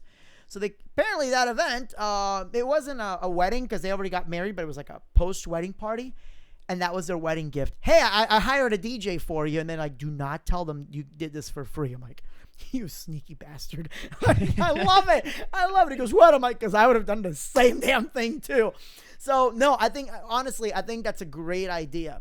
And one of the, I'll tell you what, I've even gone one above that. I mean, I've told my clients, like, listen, you send me, or, you do this and this for me that I need done, I'll hook you up with a DJ. I don't want to say too much because there's some confidential stuff, but there's some things that I want to accomplish within my school market as far as the organizations and everything else. And I've told 2 or 3 of the really prominent schools, listen, if you help me do this, which requires a little bit of work on their part, your homecoming's free. Their homecoming's at least 10 grand, dude. That's a lot of money to put up. So this is something really big that I want to do. But if this happens, I could net 10 times that. Even if I just net twice as much of that, over several years, it's, worth it in the end. But I think it's a great idea. And I think that we can get really creative with something like that, of not just building relationships, but maintaining them. And obviously Facebook, is really key for that. Oh. What's up? So I completely, well, one thing I forgot to put on there, and I think this is something, if you're in the wedding market, I haven't really dove into what my strategies are in schools yet because it's new. I'm going heavy on it, but maybe we could talk in private about some stuff I'm thinking about for schools. But weddings, this is one thing that I pitched to my original multi-op that I was working for, and then we started doing it. And whoa, the return on referrals that we started seeing was insane. 1 year anniversary thank you cards. Oh yeah. With a photo from their wedding in the card. So, and we actually went further than that. We started sending emails as well with little video clips attached. And it was just things like that that literally we saw, because they're 1 year out from their marriage. They obviously know other people that are still getting married. So and we've set it out at important time frames. So in Ohio, the huge time for bookings was always in January. So we always sent out those 1 year anniversaries around December. That was a big thing here. There was a company called Send Out Cards that everybody used, and it was a big thing. I've seen both ways. I've heard for some people that it works. For us, it was a waste of time, but that is because as a multi-op, it was really hard to form the relationship with so many clients. So me personally, I focus on building relationships with those clients, and I use Facebook and all that. So I keep everybody's phone number, so I always text them, hey, Merry Christmas, hey, happy anniversary. I've kind of slacked the last couple of years, I'm not going to lie. But I can't tell you, Rick, that if you do it and you do it in a way that's genuine, and I mean don't use send out cards, even a text message, a call, but if you find a way to do it that's genuine, how do you want to pronounce that? I really think that works. Authentic. Yeah. I really think that will work for you. But it's one of those that you really got to keep up with it. You got to keep up with it, and you got to make sure that if you have a client to refer another client, that you make sure you don't forget either or, because if you forget one client, they're like, hey, how come you didn't remember my anniversary? Whoops. So, and that's still that same sort of thing with anniversaries, but that also goes with your vendors that your connections, sending out gifts to your vendors. Spend a little money around the holidays, send them a gift. It's worth it. Yep. What I started doing, it's worked is, for me, I don't even do that as much anymore. I just, the few vendors that we do work with, because in the school business, look, I know it sounds like I'm bragging, and it is, because I am, but we are the top of the chain. With our clients, thank you, we are the top of the chain. They come to us before they come to a hotel. It's like, hey, what do you think of this hotel? Or some of them like, hey, find us a hotel. No worries. So I have hotels that will bend over backwards to appease us. And by the way, that's something I talk in the Master School Dancer series, which I'll tell you all about later. But anyways, no, somebody asked. That's the only reason I mentioned that. But it's really, I had one of my hotels. Oh, man, this is such a shame. The girl left. She has been working there for about 10 years. She refers people nonstop. The privileges that she gave us, they gave no other DJ company. We actually built such a close relationship that people kept making affair jokes. It's like, oh, that's your other wife. But we would walk in and there would be Starbucks coffee, hot chocolate, sodas, everything laid out for us the entire time. The room was air conditioned before we got in. We had full and private access to the main loading elevator. This girl took care of us. She left. We cried. I cried especially because, it was not just a relationship of work, but it's like, hey, listen, she knows who I am. I know who she is. She doesn't micromanage me. I'm not a royal pain in the butt like I am with other people. But she left. So, when she left, what happened is they didn't have the new person who was going to take over. There was a period of nothing. Their GM comes up, and this is a very prominent Disney hotel. Their GM calls me. He's like, listen, we don't have anybody that knows how to do a prom. Can you be our liaison? I'm like, yeah, just let me know who is running the event as far as who I need to go to. I already know your captain. Don't worry about it. So I was basically the banquet manager for that prom itself. There was still somebody there, but he let me take the reins on that. And that really, boy, you want to talk about building relationships. That's it right there. So now that the new girl took over, the first thing I said is like, I need to meet this girl. So I researched her on Facebook. Turns out she's friends with a couple of my former DJs. And before I even had a chance to kind of do some backdoor work as far as let me try to talk to her through my other DJs that, she went to school with, the GM's like, hey, I want to introduce you to this person. You need to sit down and meet with her right away so we can work together more often. So I think where a lot of DJs fail is they look at the banquet manager, they look at the person they think is the top of the chain, and they forget that there's a boss above them. And if there's something you can do to appeal to that boss, with one of my other hotels, it was calling their boss and like, listen, I just want to, I've worked with Tracy and Brittany as their actual names for a while. They are incredible. And of course they left too, but they're at a different hotel. Like they're absolutely incredible. And I know that usually when you get complaints or when you get a message and it goes to you, it's usually a complaint. I'm going to tell you right now that as a vendor, I've worked with almost every hotel in this area. They are one of the absolute best. And after they say, oh, well, thank you so much. Listen, I really think we could work together more often. let me take you guys out to lunch. And that's worked out really well, even more than calling and saying, hey, happy birthday, because I don't know this person that well. But just say, hey, let me take you out for lunch. Let's catch up. Let's learn about each other's businesses. And I know that sounds really common sense, but for me, it's not about let me pitch you what I do. It's let me learn about what your hotel restrictions are with the new people. I have a hotel. They have a new person that took over. She's got different restrictions. Let me learn what your restrictions are. One of them is, well, we don't allow any more haze. Why? Well, it'll set off the alarms. Well, that's awkward because the last event I did with you for last 2 weeks ago, we ran haze because nobody told me I couldn't run haze anymore. And then we sat down and we talked about it. And she goes, well, you know what? Listen, let's run this paperwork. You'll be the only company that's allowed to use haze. So if somebody wants any kind of fog effects, they need to hire you. Okay. Like, do you know how great it is that if they already have a lighting company or a laser company, oh, you want haze? Yeah, you're going to have to hire them. Okay, well, I can't just drop off a haze machine because we're not a rental company. So you're going to have to pay for a technician to be there. But that was just from a simple lunch. And this isn't just one hotel. There's like 3 hotels that I've had a similar conversation with because they all change rules every year. So I like what you mentioned about that, but I would say take it one step further, or even, I don't want to say don't worry about not calling them or anything like that. But depending on how many hotels in your area, you know, in Orlando or with schools, I work with about 15, 20 different hotels. That's just with proms. It gets really difficult keeping track of everybody and building a relationship where I'm close enough to them to say happy birthday and they say, oh, thank you. Okay, now what? You know what I mean? Like, that's why I like text messaging sometimes, because if you call somebody, hey, even a close friend that maybe you haven't talked to in a while, but you know they're a good friend, and if something happened, they'd be the first ones to bail you out. Hey, man, happy birthday. Hey, thanks so much. Now what do we talk about? Like Let the laws begin. It's like me and my dad every time. Hey, Dad, happy birthday. Oh, thanks so much, son. How's your birthday going? Well, you're not here. Oh, I gotta go. You know, so. But hey, let me take you out to lunch. That's kind of lunches are huge. That to me, that's a big thing. And I don't mean, oh, let's meet up at a networking lunch. No, I mean, hey, let's just get together one-on-one, or there's different ways of doing it. The way that I do it is I've even built relationships arguing about politics. Do not do this. Don't say, do as I say, not as I do, because you will see me argue with politics with people. But I've built some really good relationships, even though they're, you know, deplorables, as they want to call themselves or whatnot. You know, in the end, listen, we work well together. You know, I make the joke, like, you might have zero idea about history, but you're a damn good photographer, you know. But, you know, we have that kind of relationship. But it is about finding where your comfort zone is. It's like a gig. It's finding where your comfort zone is and building a relationship based on that comfort zone. You may not be a lunch person. You may not be somebody that can, you know, randomly text a client or a vendor, dude, I heard the best, worst rated joke ever. And then you send it to them and you know you shouldn't have sent it to them, but they laugh right back.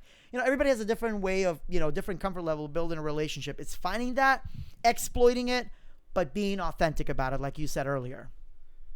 Yeah, exactly. So you want to move into questions now that we've been on here for an hour and a half? Absolutely. Dude, this really went on for much longer than we talked about. Yeah, you said 45 minutes in, we'll take questions. But I kind of wanted to start questions with a question. I saw Nick, I'm going to butcher your last name, McPherson, because he actually asked me this question privately on Instagram as well. Okay, yeah. He put it in here. And I don't think there is a set answer for this, but he asked he's still wondering who is the specific contact in the district to call. And like you're saying, schools are such a weird animal when you look at all across America, because it's different. Rural Ohio, where I was at, a lot of the proms and homecomings were at the schools. Yep. So like you said, contacting the hotels and stuff and getting in with them. Well, that depends on them. No. Well, okay, so I contact hotels to make my life easier, not to get school bookings. Hotels contact me for school bookings. But I would still say with homecomings, 90% of them are still in the gyms. It's just that some gyms don't hold 3,500 students. We have some really. I want to talk about this 3,500. Well, we don't get it. Okay, look, Chicago is the one with big schools. You know, 4,500 plus. It is. Yeah, it is. But we'll talk about. Let's save Nick McPherson's question last. I actually took the order of all the questions here. Let's save his last because he also asked about my master school dances, and I would be an idiot if I didn't plug my stuff in. But and Rick, remind me so I can send you a copy of it too. First, somebody asked, how much does a website cost? I built mine because I'm really good with PHP. Well, semi good. Nick Walk helped me out, but I'm really good with design. Did you pay to do your website, or did you have it done? How did you do So yours? I did mine completely through Squarespace, Okay. and I had so if you watch my videos, you saw I had a photographer in college that came to my events, Hmm. and he also did some video editing for me. So I had him, I paid him a little bit of money, and he helped me walk through how Squarespace worked because I didn't want to take the time to learn how it worked, but he walked me through it quickly to learn how it works and gave me a rough template, and then I was able to, once I knew how to do it, I can do it easily because I'm experienced in design. It's pretty fluent, and I do pay a decent amount of money on the year for that. But it's, I want to say it's only about $300 something a year That's cheap. to have That's it, awesome. and they include on that a Google Drive business account with 50 gigabytes of That's awesome. storage. That's really So good. The Squarespace is huge. I like it a lot. it is. And well, your website really focuses on a lot of media too, the photos, the videos, and I think that's the way it should be too. So it doesn't have to look super, I don't want to say super fancy, but it can be clean, sleek, minimal, and focus on that. Now, if you want SEO, it's a different story because there really is no SEO when it comes to YouTube or being Facebook. It's God darn it, Google. Website. Google. It's just about having Google. good content and being local. If you're, if I'm in Winter Haven, I'm never gonna be first page for Tallahassee DJs ever because I'm not in Tallahassee. I'm not even near that area, and Google's doing that on purpose. But if you're buying a website and you're having somebody design it for you, a mediocre website starts with 4 digits. Honestly, It does. four, and unless that digit starts with 5, you're not going to get into a good website, plain and simple. And that may sound like it's a lot of money, but if it's done right, it can be a huge selling and marketing tool. I definitely recommend people to learn WordPress, but if you're going to learn WordPress, you got to learn PHP, you got to learn CSS. Don't use a template unless you know how to heavily modify. I use the template, and to this day, I'm still cleaning up code. I'm working with a friend of mine who's helping me out, and I keep telling him, charge me, bro, and he doesn't. This dude is one of the best programmers I've worked with. He is working right now. I can't say too much, but he's working on government websites, And even he's looking at this code and he goes, man, this is going to take some time. This is dirty. And this was a professional template company. So if you do, WordPress, well, you better be ready to shell out money even for a good custom template. Squarespace is really good in that sense. It really is. Because you get a nice clean website. You don't have to know a lot about programming, but you better be ready to have some pretty photos, videos, and good content. Because if you really want to make it flourish, is what I've seen. Wix is garbage. Just stay out of Wix. Oh yeah, I'm glad you said that. I was going to mention that. So when I was first looking to make my website, I was like, I think Wix. I mean, they're everywhere, right? Yeah. Wix is advertising everywhere. It's so easy to make a website. But you know why they're easy to make a website? Because you make the website once and you never change it. Pretty much. Because if you want to change it, it's a nightmare. Pretty much. Let's jump to the next one here. How do you get permission to film school gigs? I don't. Yeah, look, let me tell you how the law works. If they're already on live streaming, Facebook, on Instagram, their terms of service technically say that it automatically becomes commercial footage that they can use at any point. If you don't believe me, look it up. Facebook's terms of service says that every photo and video you upload does not belong to you at all. I hope to God they never partner with Getty Images because that is the end of all of us. If you don't know about that, look up Getty Images, and that's a whole discussion for later on. But in reality, most of my schools don't even care anymore. They know that I do it. You know what happens now is that our gig logs have gotten to the point that they say, hey, I want a copy of that. Okay. Or I'll have the yearbook committee. Hey, can you send us a copy of it? Sure. And then they send me a copy of their stuff, and, we merge footage together. That's worked out really well. But we've marketed that, hey, we take photos and videos at the gigs, and, well, what about, if a student doesn't want to be in photos? So don't freaking go to a damn dance or go out in public because everybody's out there taking photos. There's live video. They have the photographers for the yearbook taking photos. And technically, most school tickets, and I've had a couple of schools, I have a county that is really now pushing this. They're now saying, okay, no, unless you have written permission from all the students because they got sued. Okay, no worries. So I went up to the schools and I told them we need to figure something out here. And I told them, look, I really like taking photos and videos, especially because you guys spend a lot of money. So they put on a ticket that when you buy a ticket, your parent has to sign. You do not get a chance to buy the ticket until the parent signs you off. And if you don't want to be in photos and videos, you can't go to the dance. Plain and simple. Because they cannot guarantee that you're not going to be in a photo and video.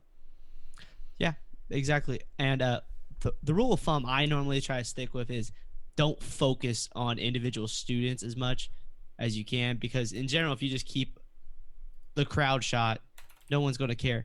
And actually, like you said, the people are actually liking the videos. And one thing I actually noticed in Ohio was, because when I'm filming them, I actually started to be like, hey, say hi to the my vlog, and put the camera up, and the kids see it and they're like, wait, you got a vlog, blah blah blah blah. And then some of the students are like, how many people are going to see this?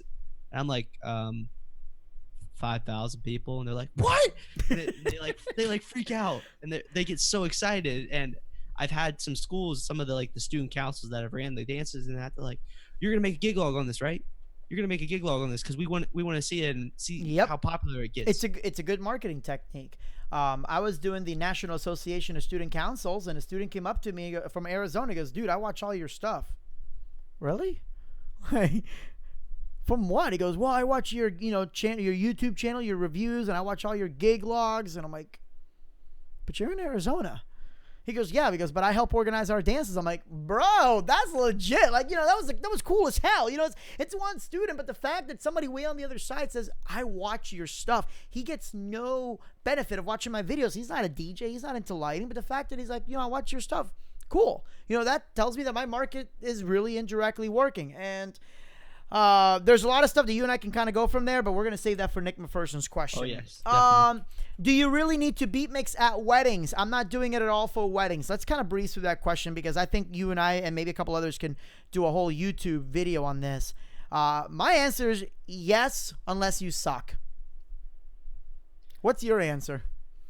Mine is, if you haven't taken the time to learn how to beat mix, are you really going out and DJing because you have a passion for DJing, or are you going out because weddings make good money? Boom, mic drop.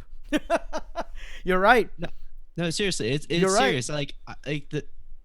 If you really don't care enough about the craft of DJing to learn how to simply beat match. Now a tangent of that question is, do you have to beat match on every last single song? No, that's why there's different types of transitions you can do. But if you're not beat match, if you don't know how to beat match and you don't try to beat match at all, do you really care about the art of DJing? And do you really want to, I don't even know how to put it, but do you care about it being No, you're right. as a DJ? It's like the fact that I don't know how to, that one dude mentioned the scratching.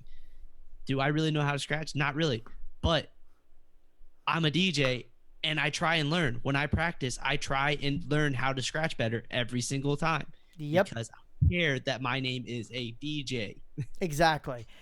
This wasn't really a question. This was just, I wanted to add something funny to it. Somebody put, the one requester says, I want country. And the next requester, I want something black. When you get that, which is hilarious, by the way, but when you get that, play Darius Rucker and watch their heads explode.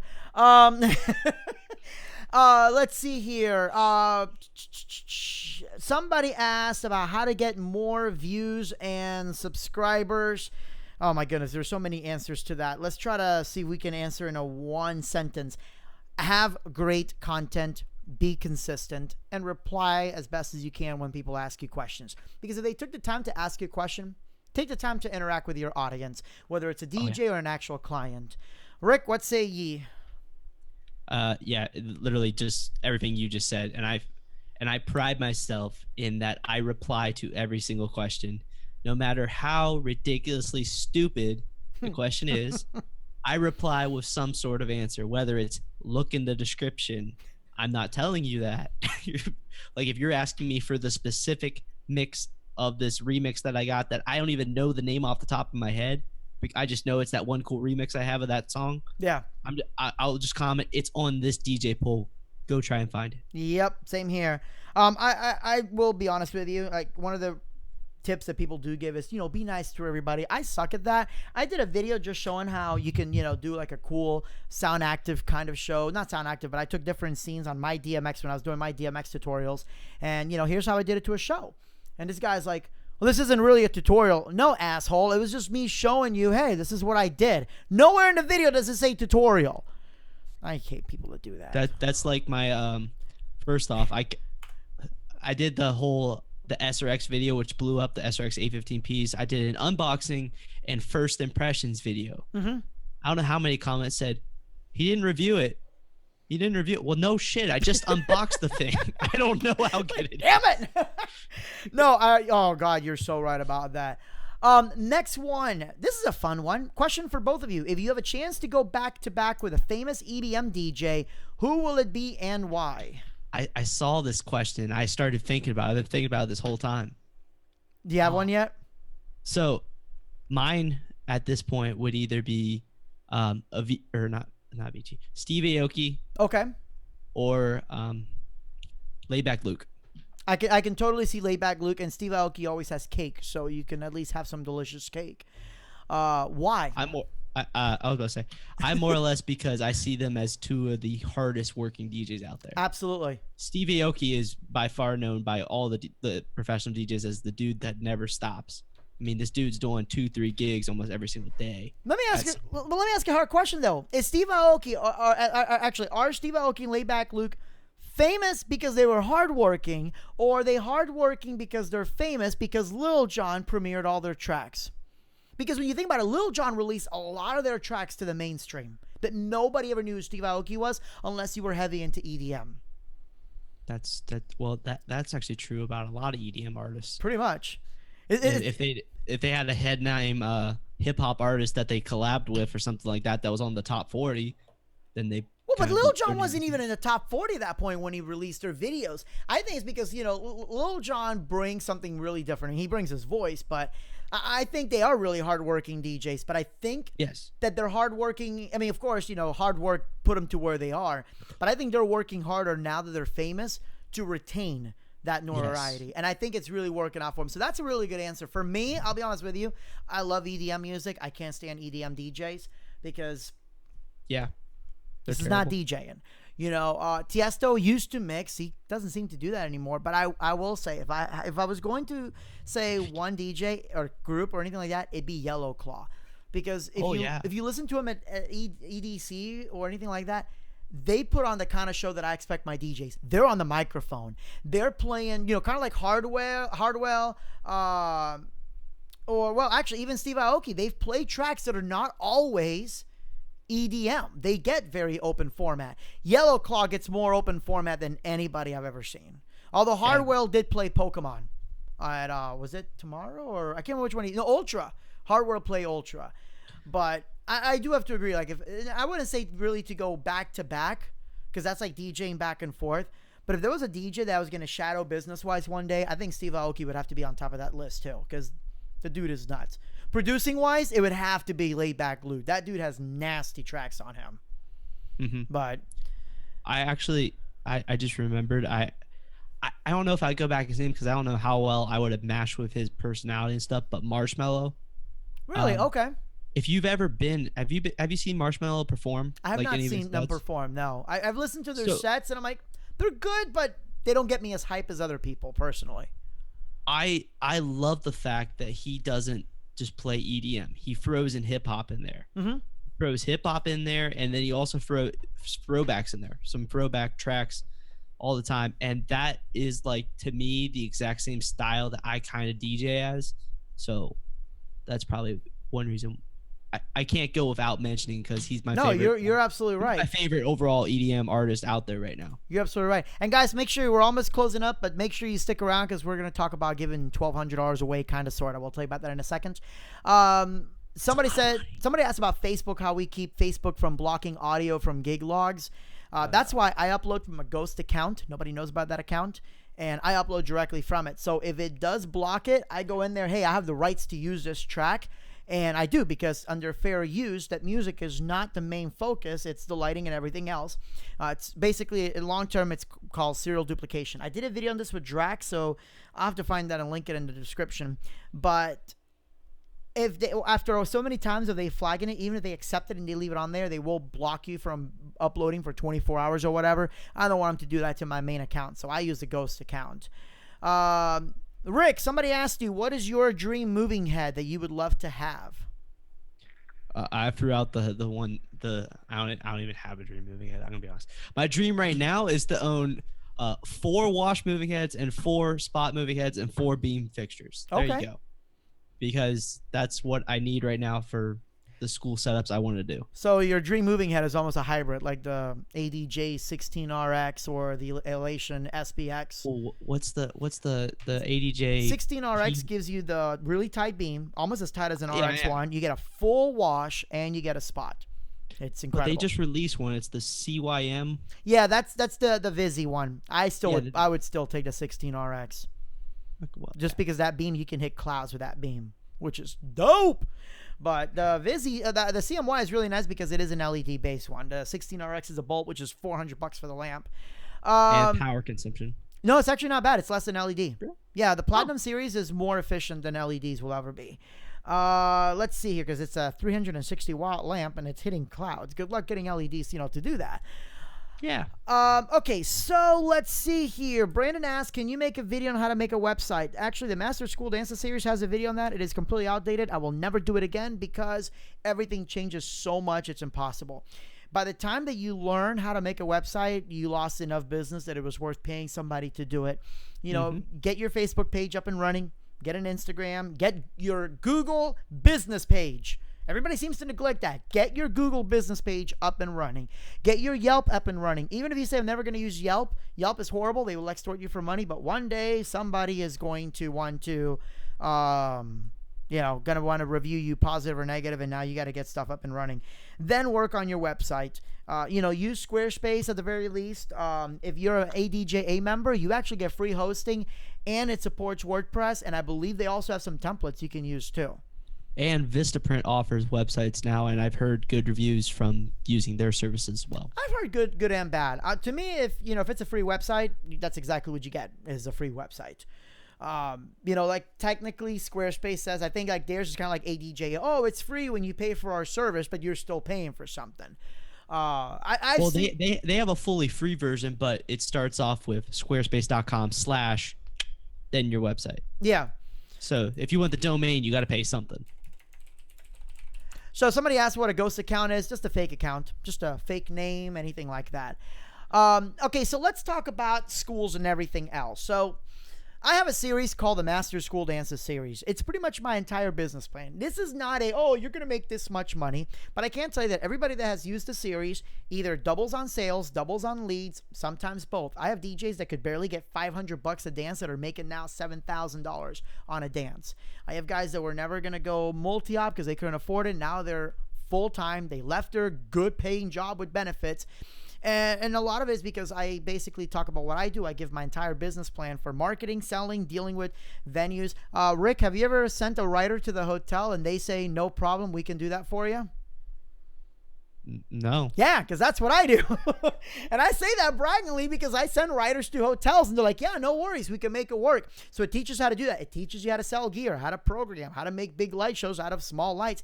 When I first started, we didn't have any schools. So we took wedding photos and we made them look like they were school dance rigs.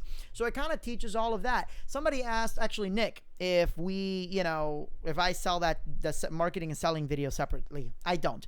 It's $2.99 for the entire series. There's almost 12 hours worth of content, and I promise you there is no DJ educational series that you will buy that will make you as much money as my video. That I can promise. Did you just say it's only $2.99? $2.99. It's going way up because so the WordPress video, such a deal. It is, and you're gonna get it for free for helping me out today. So okay. I was about to say, do I get a discount?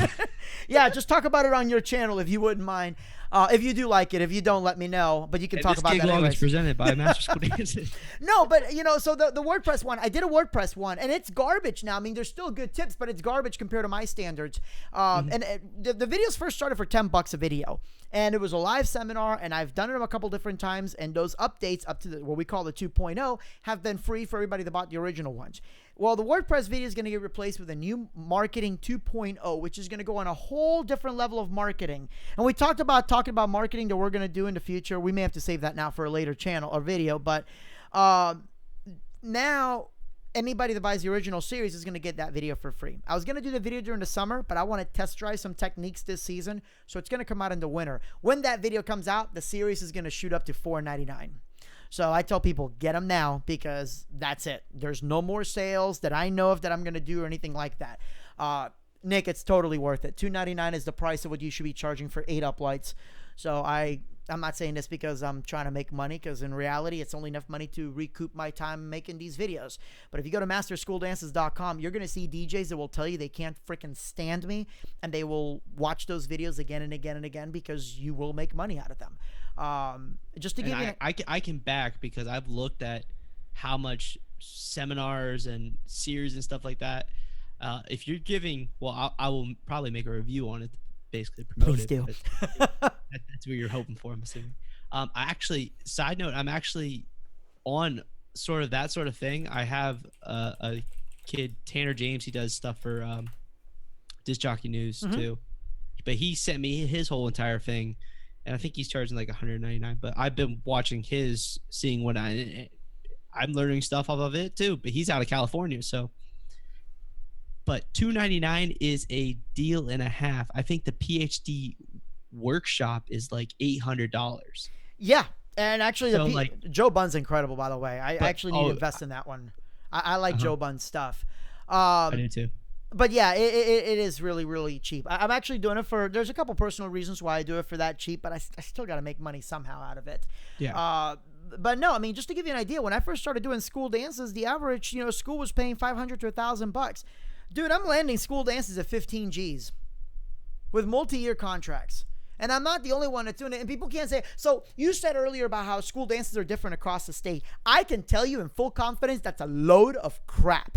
And I'm not saying that negative to you, because a lot of people say that because they think, oh, well, this state does it different than this one. They do and they don't. So all these homecomings, for the most part, are put together by student government associations. They all have their own conventions. They have district conventions, right? Florida has 6 districts. So you've got D1, D2, D3, all the way to D6. Inside joke on a D3. None of you will get that. My wife is going to punch me later on. But anyways, then they have the Florida Association of Student Council, Southern Association, which is all the southern states, and then you have National Association, and now International Association of Student Councils. I have talked and I have given seminars to schools from around the nation and around the world at this point, and they have all told me the same thing, that the reason that they go cheap on DJs is because they haven't been impressed by anything their DJs have seen. It's not that they don't have the money, and people can say, well, they don't have any money to pay their teachers or anything like that, and you're right, except that that's federal and state funds, which cannot be spent on homecomings and proms, only to a certain degree, and student raised funds, which is the money that SGA raises, cannot go to pay teachers. So the two, you can have a really nice school dance and teachers not getting any money, or lunch is not enough, unfortunately. Because I've had students that want to help, but they legally are not allowed to. So all that money is for student activities, for stuff for their community, and for homecoming and prom. So I get some schools that, homecoming is a fundraiser. So I help them. They spend more money because to make money, you have to spend money. But then someone's like, nope, all that profit goes right back to the homecoming. Okay, you have 700 students. Or you have, actually, they have let's say the one I talked to has 1,200 students and they sell 600 tickets and they thought that was good. And they're like, yeah, it's $25 a ticket. I'm like, let's go and do the math right now. And I'm actually going to do it in front of you because I absolutely suck at math. But, you get some schools that are 1,200 students, right? If they only sell 600 tickets and it's $25 a ticket, that's $15,000. Now, if all that money is going back to the homecoming, if they say they do, and the DJ's only getting $1,000, where the hell is $14,000 going? I'm so glad you brought this up, because I think I've mentioned this on my channel at least 4 or 5 times. That simple math right there, and I push that in my marketing to schools. Yep. To what you just said, explain to them. Because my alma mater, I literally want to shoot them, but they, for the life of me, still, I stopped doing them. I did them when I was first starting out. I stopped because they just won't pay.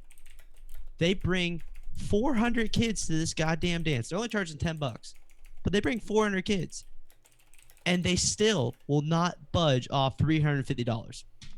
Well, and that's what my videos teach. There are ways to do it, and the math is the tip of the iceberg. But it's really as simple of just, you got to be blunt with the schools. I've done techniques from basically asking them outright, so why are you only selling half of your ticket sales? To literally showing them the video of what we do and say, do you guys like this? Is this better than your last DJ? So based on what you guys are telling me, would you book your last DJ, or are you going to book us? And right away, if they all raise their hands, and they will, it's like, okay, great. So you've already told me you want to work with me. Now let's make these numbers work. And that's usually how I start a lot of my meetings out. And I also even have exclusive videos because I have a small group of buyers only on Facebook, and I've actually uploaded videos that are done from live sales. I've had a couple of schools that allow me to film the actual sales interview, so you guys can actually see what I do at sales. I don't BS in these videos, and yeah, so it's the $2.99 is going to be absolutely worth it. And believe me, it's more about just showing up and contacting the schools or figuring out how to call, because it's about getting through. You got a much better chance of calling Donald Trump or whoever the president's going to be and talking to them. And I say this because a comedian actually just did that not that long ago, than being able to get directly a hold of some of these SGA advisors. It's mind blowing. I've gotten on the phone with government officials before I get a hold of some of these teachers. So it does take a little bit of time. And a lot of times you have to do what I call backdoor techniques, that you got to go from the back way around. That's what the videos teach, right down to, having a hotel and not tell you what to do. And a lot of hotels like to do that. Totally worth it. Talks about mixing, not really how to mix, but how not to suck when you're on the microphone, when you're hyping and all that. And it does, actually, the performance video, I think there's about an hour and a half on hyping and how not to sound repetitive. It's an absolutely killer video. You got to totally do it. Any more questions? I had a tangent question off that for you. Yeah, go ahead. That I think would be so you talk about these organizations and stuff like that and these districts, basically. Mm-hmm. They say that all the school. Well, you said all the schools, but I know that's not entirely true. So there's those schools out there that don't have student-run things that organize their dances. Yes, my entire county, because they don't want to do it because they're lazy. But yes. Do you basically, because they're like that and they're hard to get to, do you kind of just like, I'm not going to push the market to them because it's going to be harder to get a hold to them? No, not necessarily. There's still somebody that's running it, and they have a committee, but they're not necessarily part of SGA. So, there's student council. Oh, we have a student council. Do you go to these meetings? No. Why? That's usually the answer I get. They just don't care, but they will still care about the dancers. Sometimes you have to make them care. And again, the videos, when I send them to you, it's going to answer all of that. And it's sometimes about, I have, like my county, believe it or not, I don't have every school in my county locked, because by the time that I spent maybe an hour or two trying to get hold of the school, I can spend an hour or two getting a hold of 5 or 6 other schools. Okay, well, where am I going to make more money? Too. So it really does go over the math. I even give a basic price formula of what you should be charging for schools. And if you follow this formula, you can't be beat, and you won't be undercut, and you won't be ripping people off either. So I've really put a lot of work into this, and I can tell you that I said I believe it. Yeah. I haven't watched it. You'll love it. I'm a big fan of it, but then again, I made it. So and I don't put anything in those videos that I haven't done for at least 1 or 2 years to make sure it 100% works. I don't put false info in there. But yeah, so I guess I'll send you the links tonight. Just remind me, because I have to head out and get dinner. Before we head out real quick, I want to talk to you guys about a giveaway. Ultimate Ears, they make incredible in-ear monitors. They are custom made for your ears. I use the Ultimate Ear, the UE Pro 11s. It's great. My ears have not rang anymore, and thank goodness, because I didn't want to go deaf. They're expensive. The pair that I have are about $1,200 each. Still cheaper than one hearing aid, so that's really nice. But it's great, dude. I don't have to, and I did a whole video on this, so I don't want to rant about it or talk about it for 15 minutes, but it's just nice being able to take them off and not having my ears hurt. And my mixing is getting a lot tighter because I can hear every little nuance in the song. Ultimate Ears is giving away a pair on my channel, so we're working with them to give that away. I just posted a link in the chat. It's gearfirst.com giveaway. You sign up, and there's a bunch of activities. So, for example, Rick signed up, and he made the joke that, oh, man, if I share this, I lessen my chances. They're going to give you a custom link. When you sign up, there's a custom link. For every person that signs up, you get 10 entries. So there's one guy in there that has like 5 times more entries than everybody else because he's been sharing the hell out of it. Contest has like 20 some odd days still left, so there's still plenty of time. And the winner is going to get a custom-made pair. So you'll have to go to an audiologist, and you'll get your ear scanned. It's not that expensive to do. You'll send the impressions over to them, and they will give you a custom pair of in-ear monitors that are made to you specifically with individual drivers. They are beautiful. So, Rick, make sure you keep sharing that link. So, but just you got to share the custom one so you get like extra entries in there and all that. But yeah, we're going to be basically my channel, guys. We're going to be doing something every single summer to give something away. Last year, we gave like $25,000 worth of prizes away from different people. This year, we're just doing the one contest. Next year, I can't tell you what it is, but if I can pull this off, if I can do it, it'll be the biggest giveaway that's ever been done by any DJ seminar. It'll be bigger than Mobile Beats Ultimate Giveaway even, which was like $30,000 worth of gear. Like, this is massive if I can pull this off. I wish you luck. Yes. Oh, it'll be whoever wins, because I don't even have this that they're wanting to give away. So it'll be interesting. But either way, Rick, anything else you want to tell our delightful crowd who's suddenly gone quiet? But I think it's because it's 10 o'clock. Holy crap.